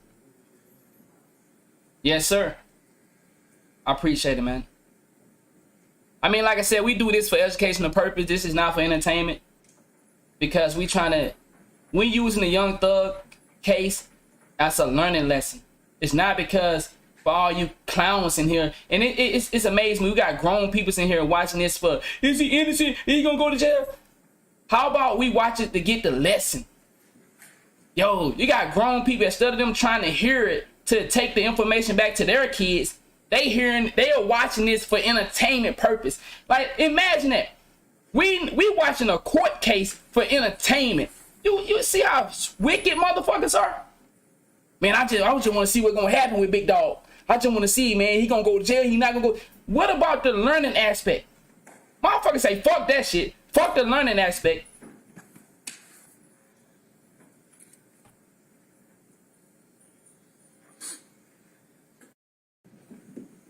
What the hell they got? Court is considered that Farley is charged in count 1, acts Facts. 173 and 176, and counts 49, I appreciate it. 50, and 51.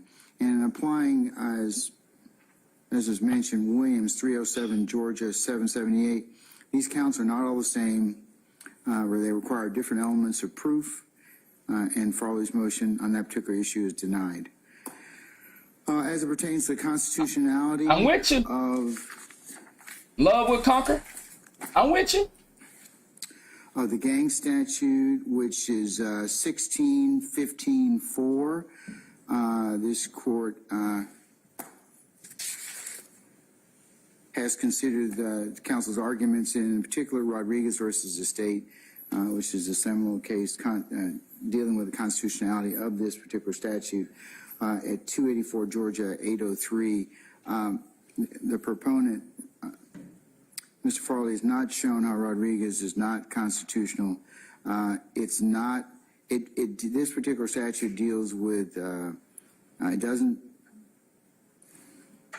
doesn't protect activity as authorized by the First Amendment in terms of freedom of association. So it's not a protected activity. Facts, so Kathy. criminality and Facts. prosecution Ain't nothing.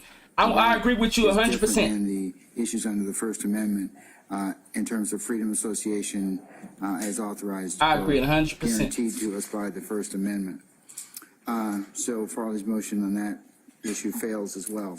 In terms of the motion to declare 24-4-418 admissibility of gang activity. I agree with Mr. Carlson. The facial challenge fails under Brennan, so it's best you learn the 267 lesson. Georgia 315, and the First Amendment challenge under Rodriguez fails. Our Georgia Supreme Court is dealt with that issue. You only have one life to live, so it's best you learn the lesson. Who has more influence? I ask this question again. Do you as a parent has more influence over your kids? Or does these celebrities that I'm telling you that if you don't find a celebrity to work in your favor, y'all can go to church all you want. And I'll keep it all the way 100. You can go to church all you want. But if you don't find a celebrity to help narrate your kid back to you, you fucked. Because they not listening to us. Haven't you fucking noticed? What world are you living in to think that you have more power than these celebrities? These niggas hold our kid by the motherfucking throat. Our kids are sneaking out our house. You don't hold more. You niggas just stop lying. You don't hold more power. You hold pretend power. They lie to us. Yes, mama. Yes, daddy. And then they go out and beat somebody else. Stop lying. Stop acting like y'all don't live in the real world. Stop watching TV. Stop thinking that because you the mom and you the daddy that you have these kids on rap. Then why would they be doing what they doing if we had control? See, I'm not just speaking for my kids. I'm speaking for kids in general. Stop bullshit, man. According to the case just cited. Niggas pretend like you run shit. You don't run shit. You run, they tell us, yes, daddy, I listen to you. Yes, mommy, I listen to you. Well, why our kids do the opposite when they not around us? Because we don't have the control. These celebrities have the control. That's what I'm trying to get you to see with the Deion Sanders situation. That's why I'm trying to get you to understand why Deion Sanders was so important to Mississippi. But y'all keep looking. Deion Sanders, he went for, God told him to go somewhere else. Man, you ain't paying attention, bro. You ain't paying attention. Deion Sanders was changing the frequency of young black kids that did not believe in themselves. And they took Deion Sanders. You think Deion Sanders had an option to stay? That nigga ain't finna stay in Mississippi. And not by his choice. Them people ain't allowed him to stay because he was fucking up the money. The number of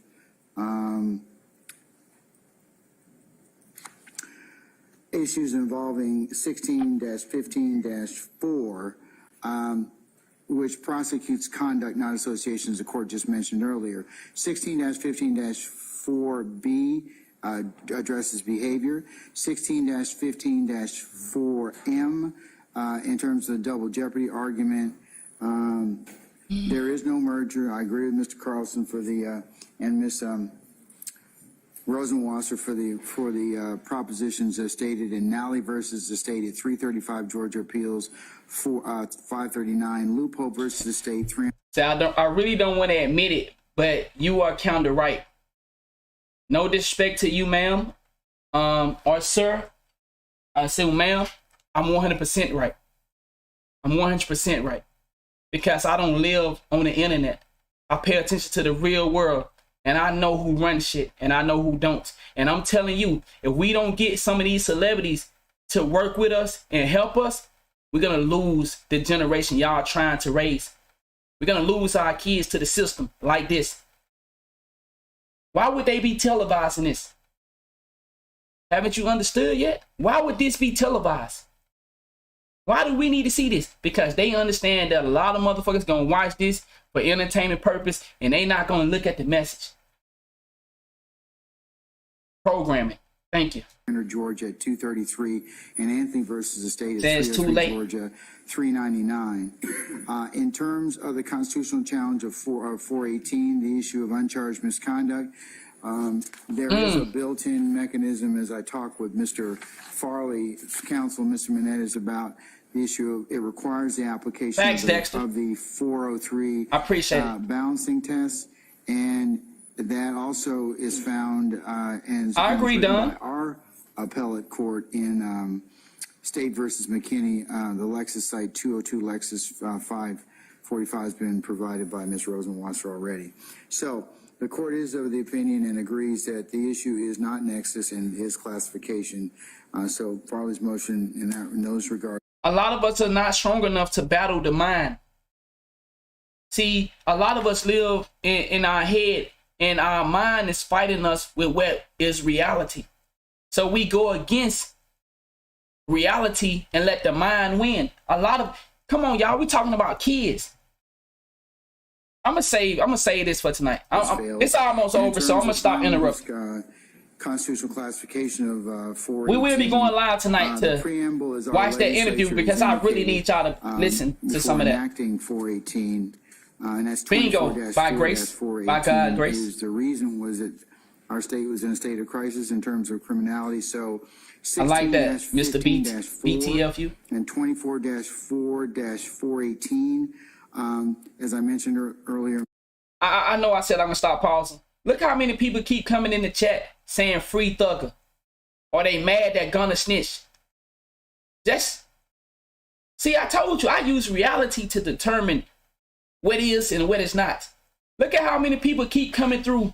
They want me to just play this. They don't want me to talk and say some things that might could help them.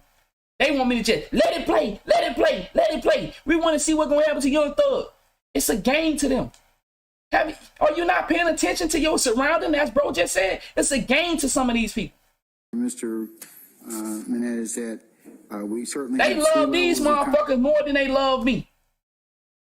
They would rather take these celebrity sides more than they would take any of y'all side. Y'all can die and go to hell, but not Young Thug. How many of these niggas would donate right now if Young Thug couldn't pay for his lawyer? You thought about that? If Young Thug was to set up a GoFundMe right now, how many of these niggas in the chat would donate to make sure they can help Young Thug out of this situation? We have an issue. And I'm not saying that. Look at that. Look at this, Brody. Shut the fuck up. Let them. They don't want to hear the real. These niggas would donate gladly to make sure this nigga lawyer get paid. constitutional review to challenge the constitutionality of statutes, highest strict scrutiny, intermediate scrutiny, and then rational basis. And since our legislature has indicated that the purpose of the statute is one of the specialized statutes in terms of public safety, public safety is a relatively low bar for a governing body to meet. And most statutes that are enacted for that particular purpose are found to meet that standard. And for those reasons, the court is going to deny your motion in terms of constitutional classification. So that, I think I've ruled on everything at this point in time. Mr. Carlson and Ms. Rosenwasser, if you would prepare a suitable order. Niggas said signs and t-shirts. To permit us to go ahead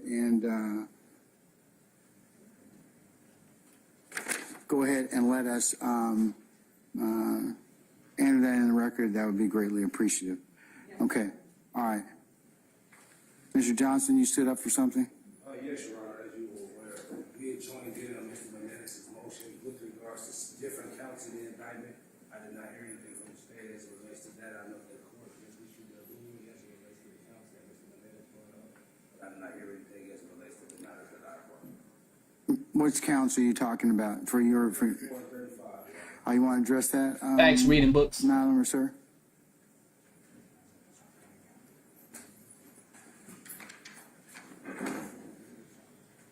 Your Honor, I can certainly try to address it right now. I haven't done, this was not written, so I don't have a written response for it.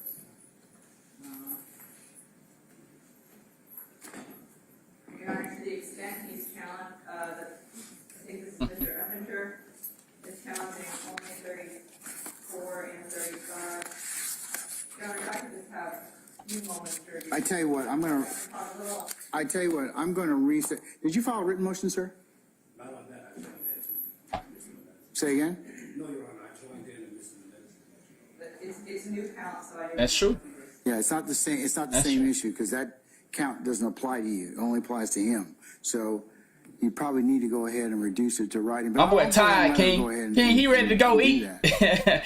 That motherfucker No, I ready to won't go take eat, it up King. now, but because I'd like to go ahead and rule on. There are a lot of things I still have yet to rule on. So the way I can treat it, ma'am, I'll give you about 10 minutes, and then we can go ahead and finish that up, if you don't mind. I need to. All right, we're going to go ahead and do that. Councils, if I can't talk with all of you, can you all send a representative up here to the bench, please? And then the rest of you can pick one or two of you, and then I can go ahead and I'll talk with you.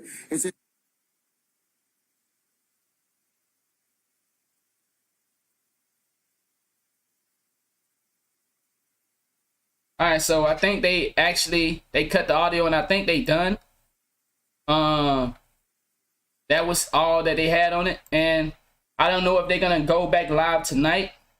Well, no, it's 5 o'clock, so it may be done for tonight, and they might pick back up tomorrow.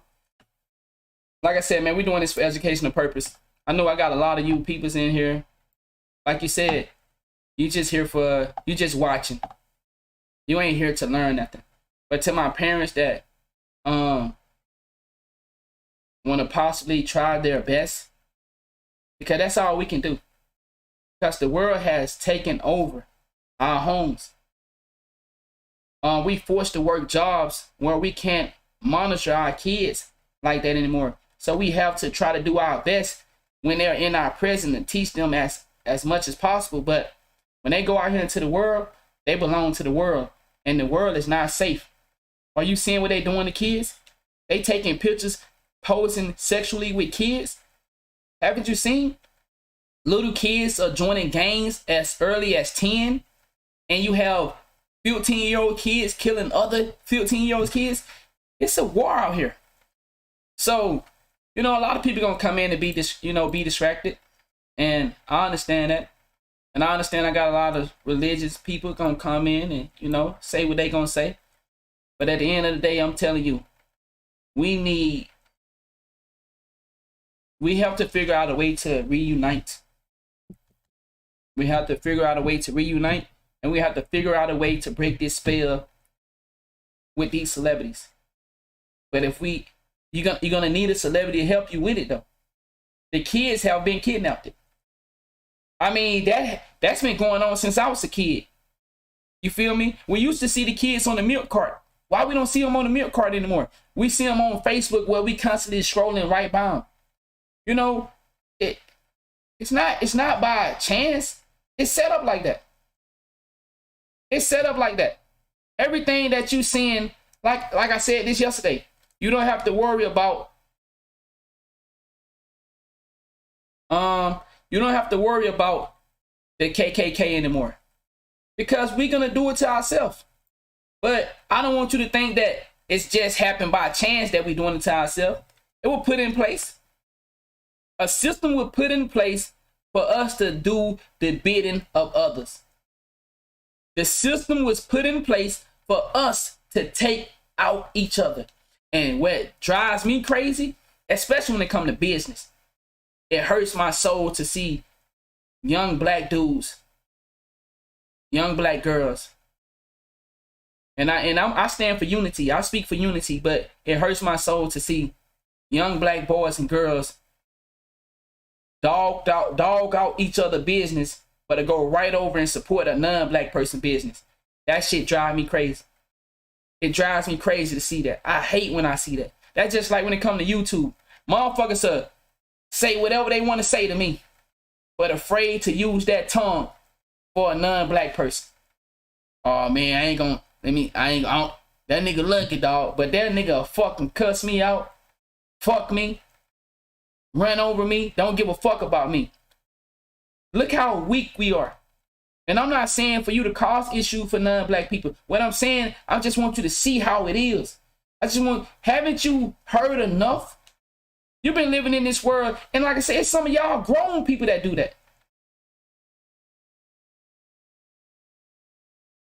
We have to pay attention to what's real and what's fake. Tonight, we will be discussing the Kwame Brown and Doggy Diamond interview. I think it's amazing.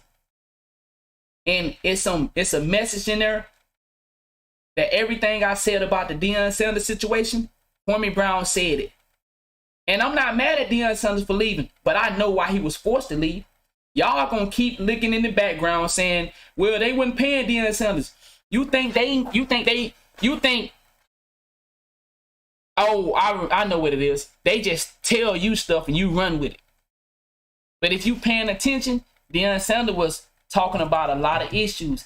All I gotta say, go watch that 60 minutes interview. And it started, when I seen that interview with Deion Sanders, I knew he was gonna be in trouble.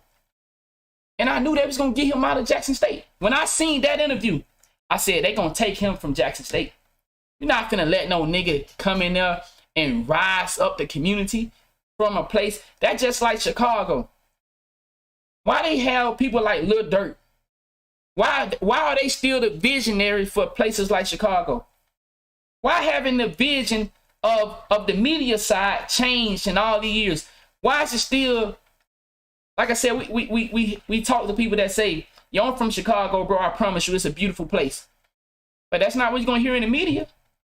Why can't we have a voice that is positive for places like this? Look at my boy right there. Been rocking with me for I don't know how long. He said, bro, I'm telling you, Chicago is a nice place. But nigga, how can the perception is more powerful than what you saying, even though you my homie. I can believe you because I travel. I got friends that would, like I said, when I first started traveling as a young age, my homies, I told them, I said, bro, I'm finna go to Memphis.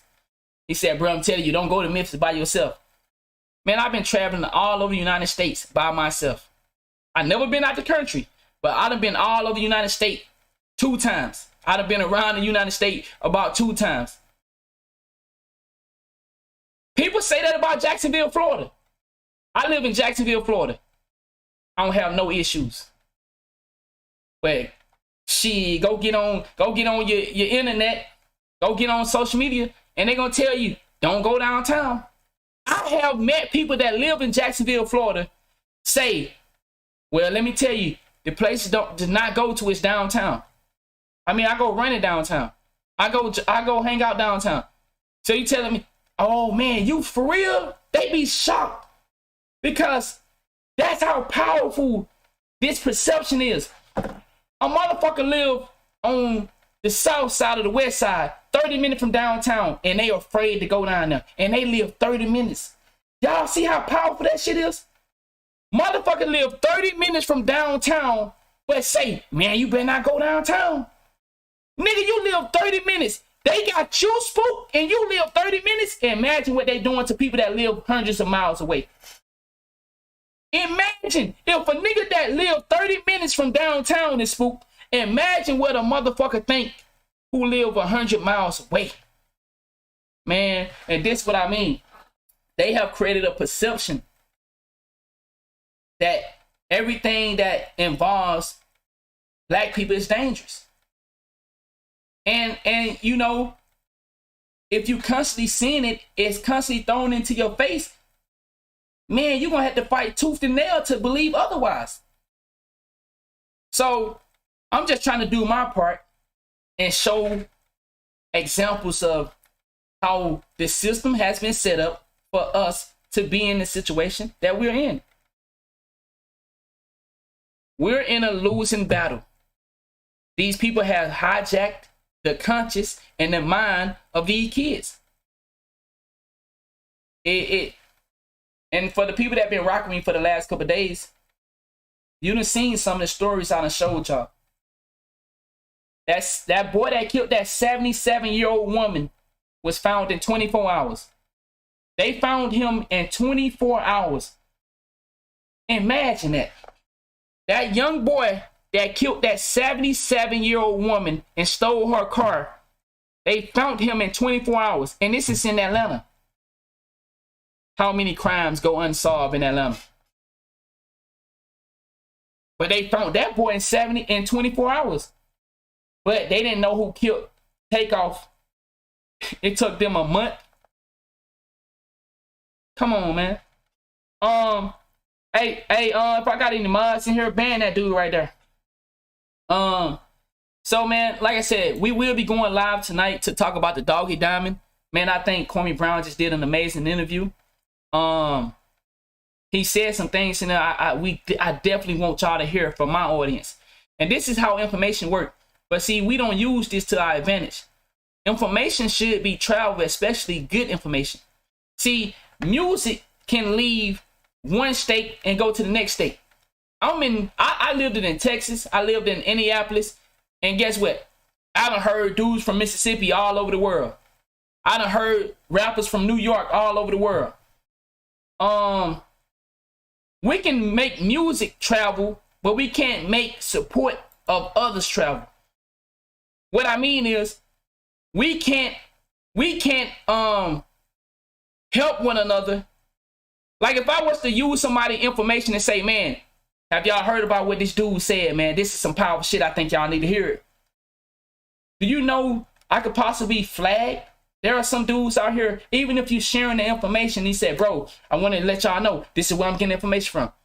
They'll flag your shit. Some of us are so to the point where they ain't seen it on my channel, bruh, because I want the views and the money. And I'm saying, dog, I don't need the views and the money, but I want to show the little 5 people that watching my shit. For y'all that don't know how, you know, some of y'all might say, well, who is this dude? I'm a successful Twitch streamer. I'm a partner streamer. So I got my success from playing video games, NBA 2K. And then I switched over. I mean, I always been talking about this stuff, but I never did it on YouTube. I did it on Twitch. So now I'm doing it on YouTube as well, just in case people like, oh, this nigga just came out of nowhere. He might be one of them industry plants. Now, I've been doing this. I just been doing it on Twitch. So a couple of my supporters from Twitch have followed me over to YouTube. But man, we have an issue. And he said, bro, I'm glad you said that. The FBI just came out and told the world where the documents just was released about JFK. And I asked my audience earlier, how many of us already knew JFK was assassinated? Because he was a beacon. And who was he a beacon to? Why was JFK assassinated? If you don't know, go check it out.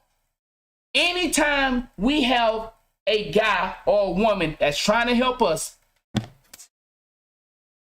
pay him enough money to get him from over there, or just kill him if he don't know how to do right. Everybody knew JFK was assassinated. Everybody that's black. And if you didn't know, that because you so distracted. And I understand it's easy to be distracted when you got a job, you got kids, you got bills. I understand that. It's easy to be distracted. It's easy for our kids to sneak out of our house at 12 o'clock and you get a phone call and he dead. Man, I done worked 12 hours. I done cooked. I done hung out with the kids for an hour or two. I got to go to bed because I got to repeat this cycle. So I ain't expecting my kids to sneak out the house. I ain't expecting. You know how many houses I snuck in as a kid? Because I thought this was cool. You know how many times I done ran into a situation where my life could have been over because I didn't know no better? You know how many girls snuck for my parents? They sneaking boys in the house. I done snuck in so many windows. I done hid under so many beds. I done hid in so many bathrooms. Because this is what's going on. But if you out here being delusional, thinking that you have, my kid is a good kid, stop it. Stop it. We do our best to raise our kids the best we can, but the system have them.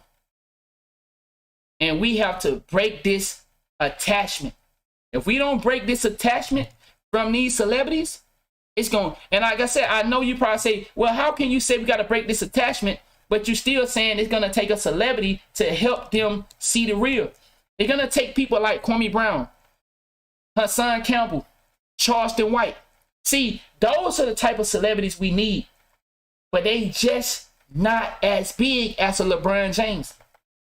Imagine if a LeBron James was to come down and really talk to us. What y'all think would... Come on, y'all. Imagine if LeBron James really talked to us. Imagine if LeBron James really gave the real game about the business that he's involved in. Shit. Come on, man. Think about that. Imagine if Michael Jordan. Come on, man. But see, some of these people are so committed to the organization that they belong to. They so committed to the organization that they not going to come down and talk to us. Why? Because we are the ones that make them filthy rich. And if they started to inform us, then they feel like they lose the money. Let me help you out. Let me give you an example. I can be talking about the same thing another person is talking about. But if all y'all watching my shit and not his or her shit, then guess what? That person can feel like, man, I'm losing a lot of money. Look at this motherfucker. He done come over here and now he want to act like he care about the peoples and shit. Do y'all understand there are some people that's in this field that feel like that? There are some people that say, hey, I'm for the people. Long as they can come over there to their platform. Man, look at this nigga. He's stealing my views. People think like that. Why? The problem is with education. Let's talk about education. Are you from the hoods? You from the environment? Once again, let me repeat this. Who controlled the narrative of black people? Is it the outer hood or the inner hood? Or hold on, did that make sense? Is it the inner community or the outer community? Who controls the narrative of the black people?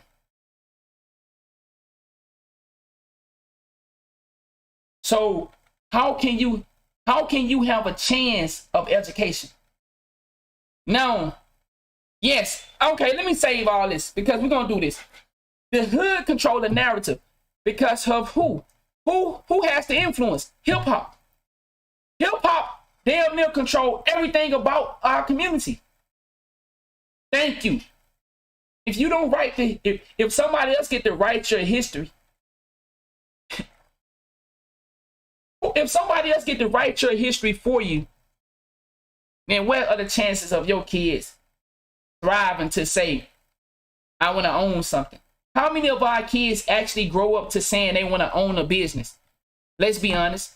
Come on now. Don't try to lie.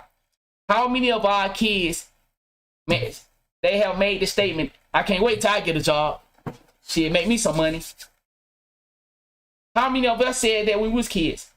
Man, I'm tired of this shit, bro. I'm tired of living by these rules. Being disrespectful to our parents. Can't wait till I leave this motherfucking house and get me a job, bro, so I can make some money. We don't say things like we can't wait to own a business. We don't even talk like that. You know how weird you sound talking about, I can't wait till I get out and own me a business?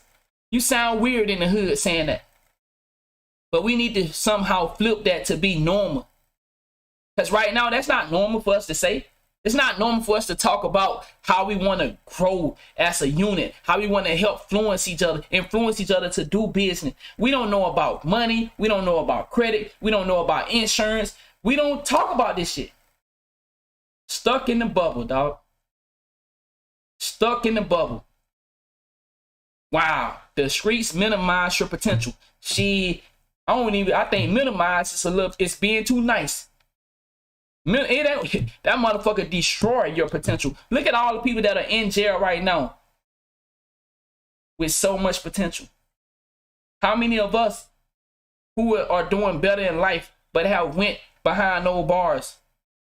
You know, I didn't stay for a long time. I visited jail and I knew, yeah, nigga, after I got finished smelling them shitty cells and them shitty walls, yeah, that was enough for me. Mastermind.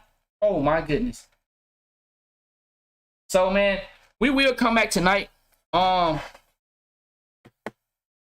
can't wait to do this interview tonight. We're gonna watch this Homie Brown Doggy Diamond interview tonight. Man, I can't wait. Because I think y'all need to hear this from a celebrity. Because once again, for all y'all that's helping in your community, stop acting like if it wasn't celebrity that wasn't doing it, it would get more notice. It might make it the news. But just you, and to my young lady that said, we don't need nobody to know. Just do it. No, we do need somebody to know. It's the same way they need us to know about slavery. See, y'all keep saying, hey, if I do a good deed and I done a good deed, then I know I did enough. No, we need to televise it. Why is radio so important? Why is radio so important? See, we have to think outside the small mind. See, they made us think small. You do a good deed and you don't want nobody. No, we need good deeds to be filmed every fucking day. Hey, look at what I'm doing for my community. I'm giving back. Yeah. It's important that we do that. You create a vision. But see, they don't trick us to think that, man, you don't got to show none of that stuff. Why you doing that, bro? You need exposure. Thank you. That's why radio is so powerful. It's on 24/7, exposing what? Oh, well, you could change the station. How you going to change the station when I've been listening to this for 30 years? You talking about change the station to what? Yeah, some of us are smarter now, so yeah, of course we change the station. But you telling when a group of us get together at 15, 16, 17, 18, 19, 20, we riding around. You think we finna listen to some gospel music? Come on, man. Let's be honest. Let's be real. We will be live tonight. Thank y'all for the support. I hope y'all have a great rest of the evening. Once again, we cover these things for educational purpose. We're in a tough situation as a whole. A lot of our kids don't have no reason to want more. Why would you want more if your celebrity is a nigga that constantly making rap music about doing things that don't require any qualifications? Think about what I just said. If your hero is a gunner or a young thug, what are the requirements to do what they doing? Think about that. What are the requirements to be a young thug or a gunner? And if that's all that your kids and my kids are seeing, and that's all that's promoted in our community, then why I need to go to school? Why I need to go learn something? Why I need to try to get some knowledge on? I want to be a successful gangster. I want to be a successful pimp. I want to be a successful girl that, you know, hey, I get the money. So if the requirements are just get a gun,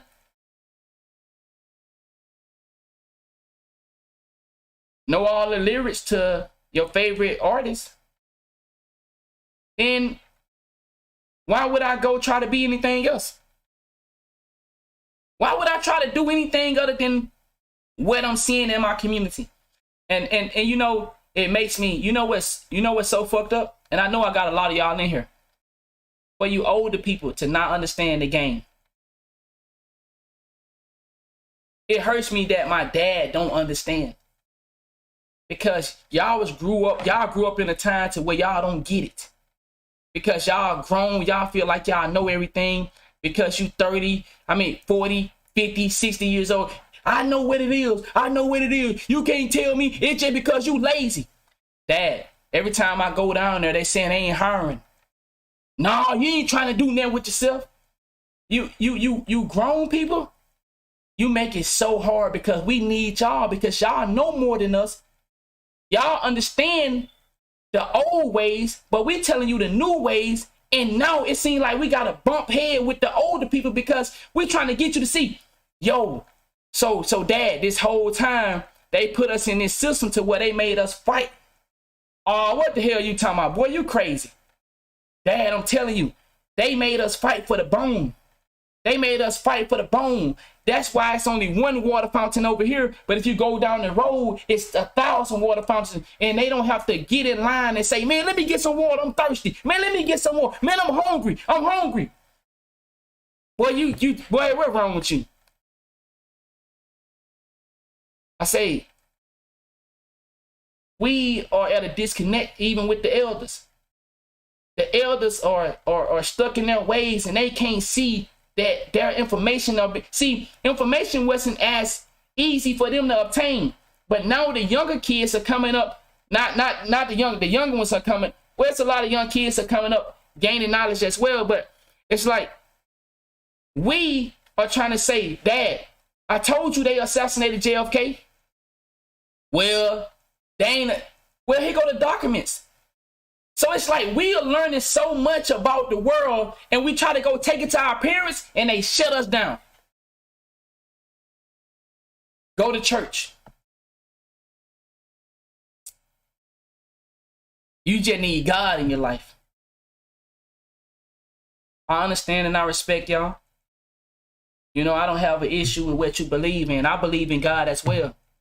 But Dad, going to church not going to save us right here. We have to get out here and put in work. See, I don't mind believing or standing with a church that actually put in work.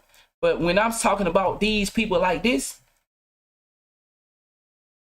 when we're talking about men and women that have convinced you that they are here to help us, and we see them constantly doing things that say, man, hold on, bro.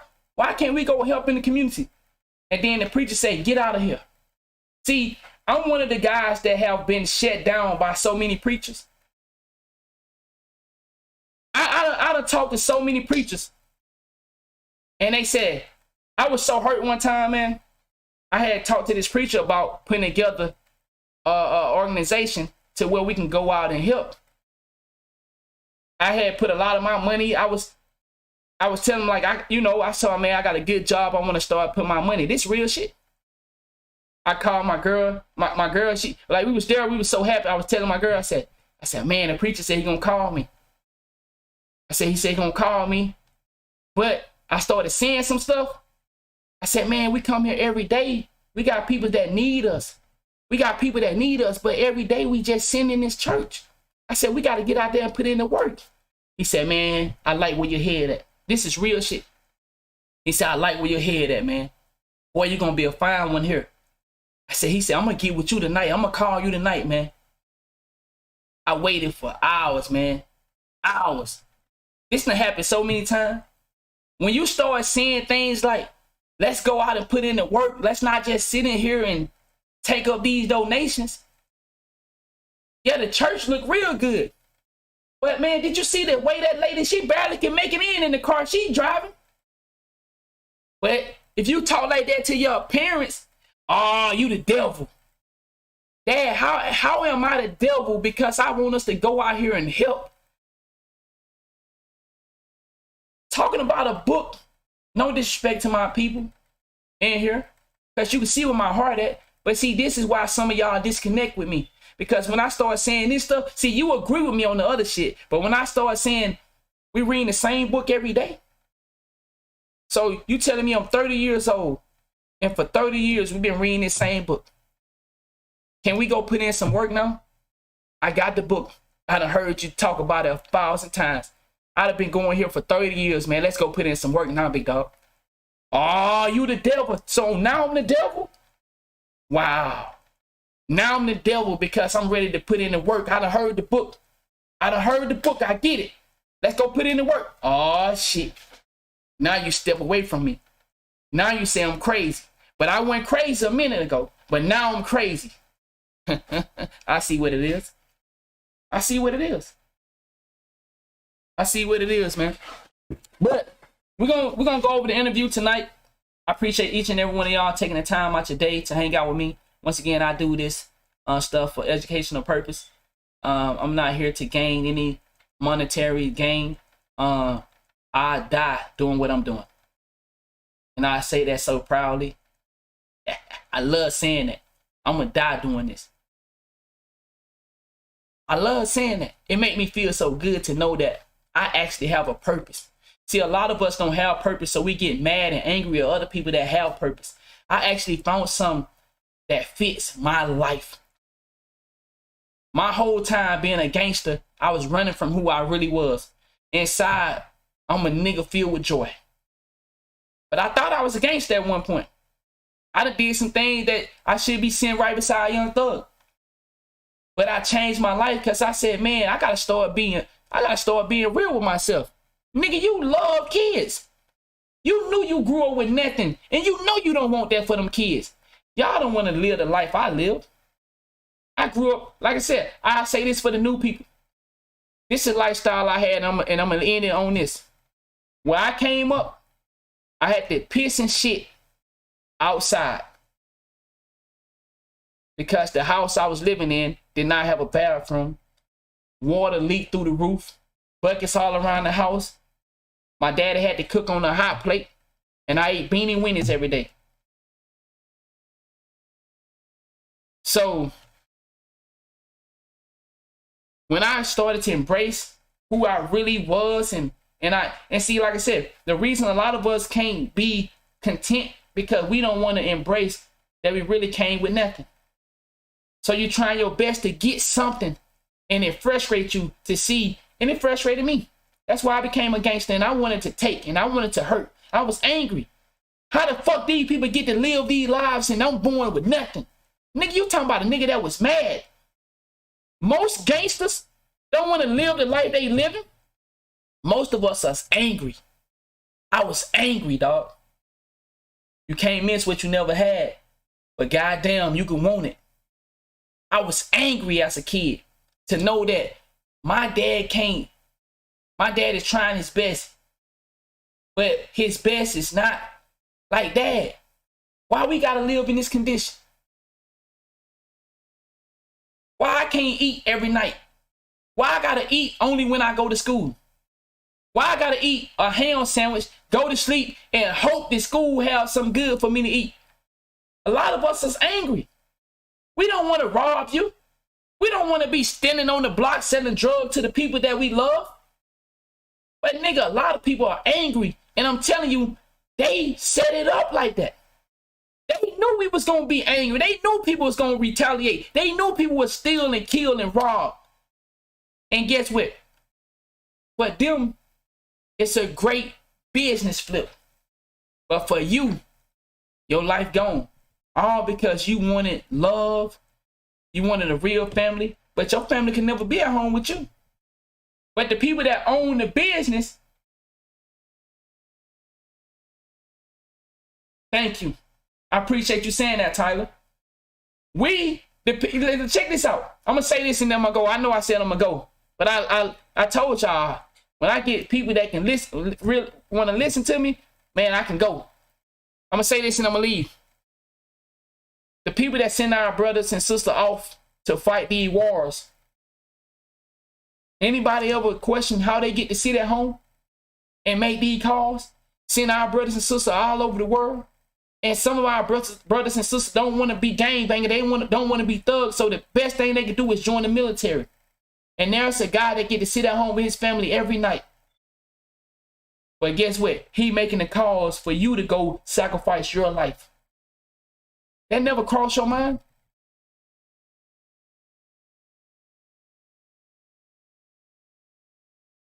All right, man.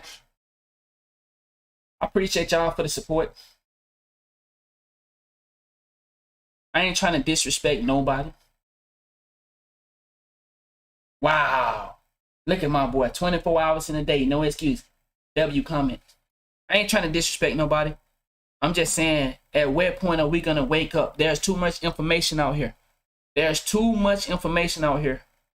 I appreciate y'all, man. Once again, I'm not trying to disrespect nobody. I'm not saying I'm above anybody. I'm not as articulate. I'm not a great speller. I'm not a great reader. So you might come in here and hear me reading something. You're like, nigga, that ain't how you say that. Or that ain't how you spell that. But I know what I'm talking about. I know what I'm talking about, though. I might say the word wrong.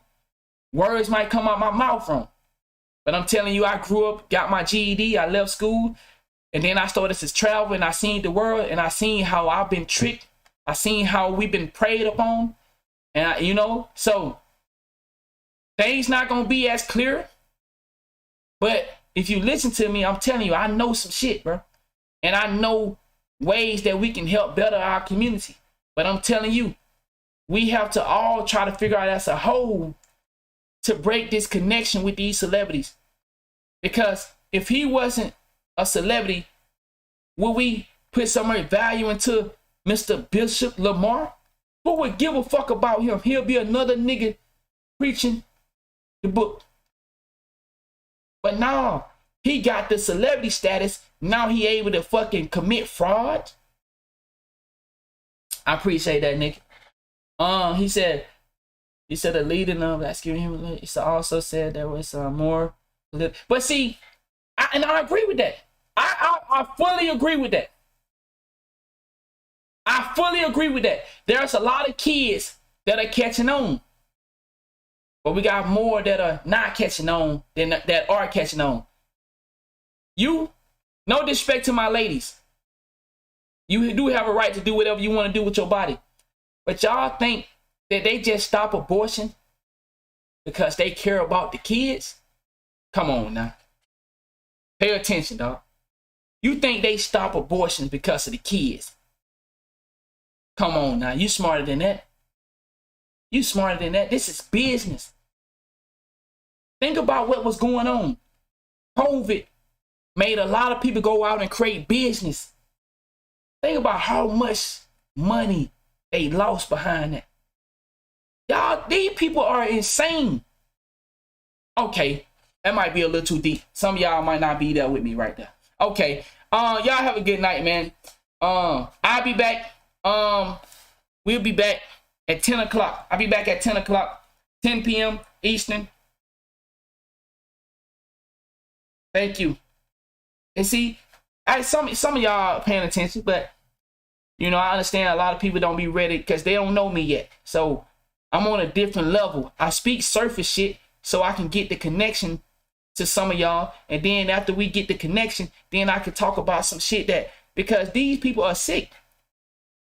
But I see y'all at 10 p.m. Eastern. Y'all have a great night.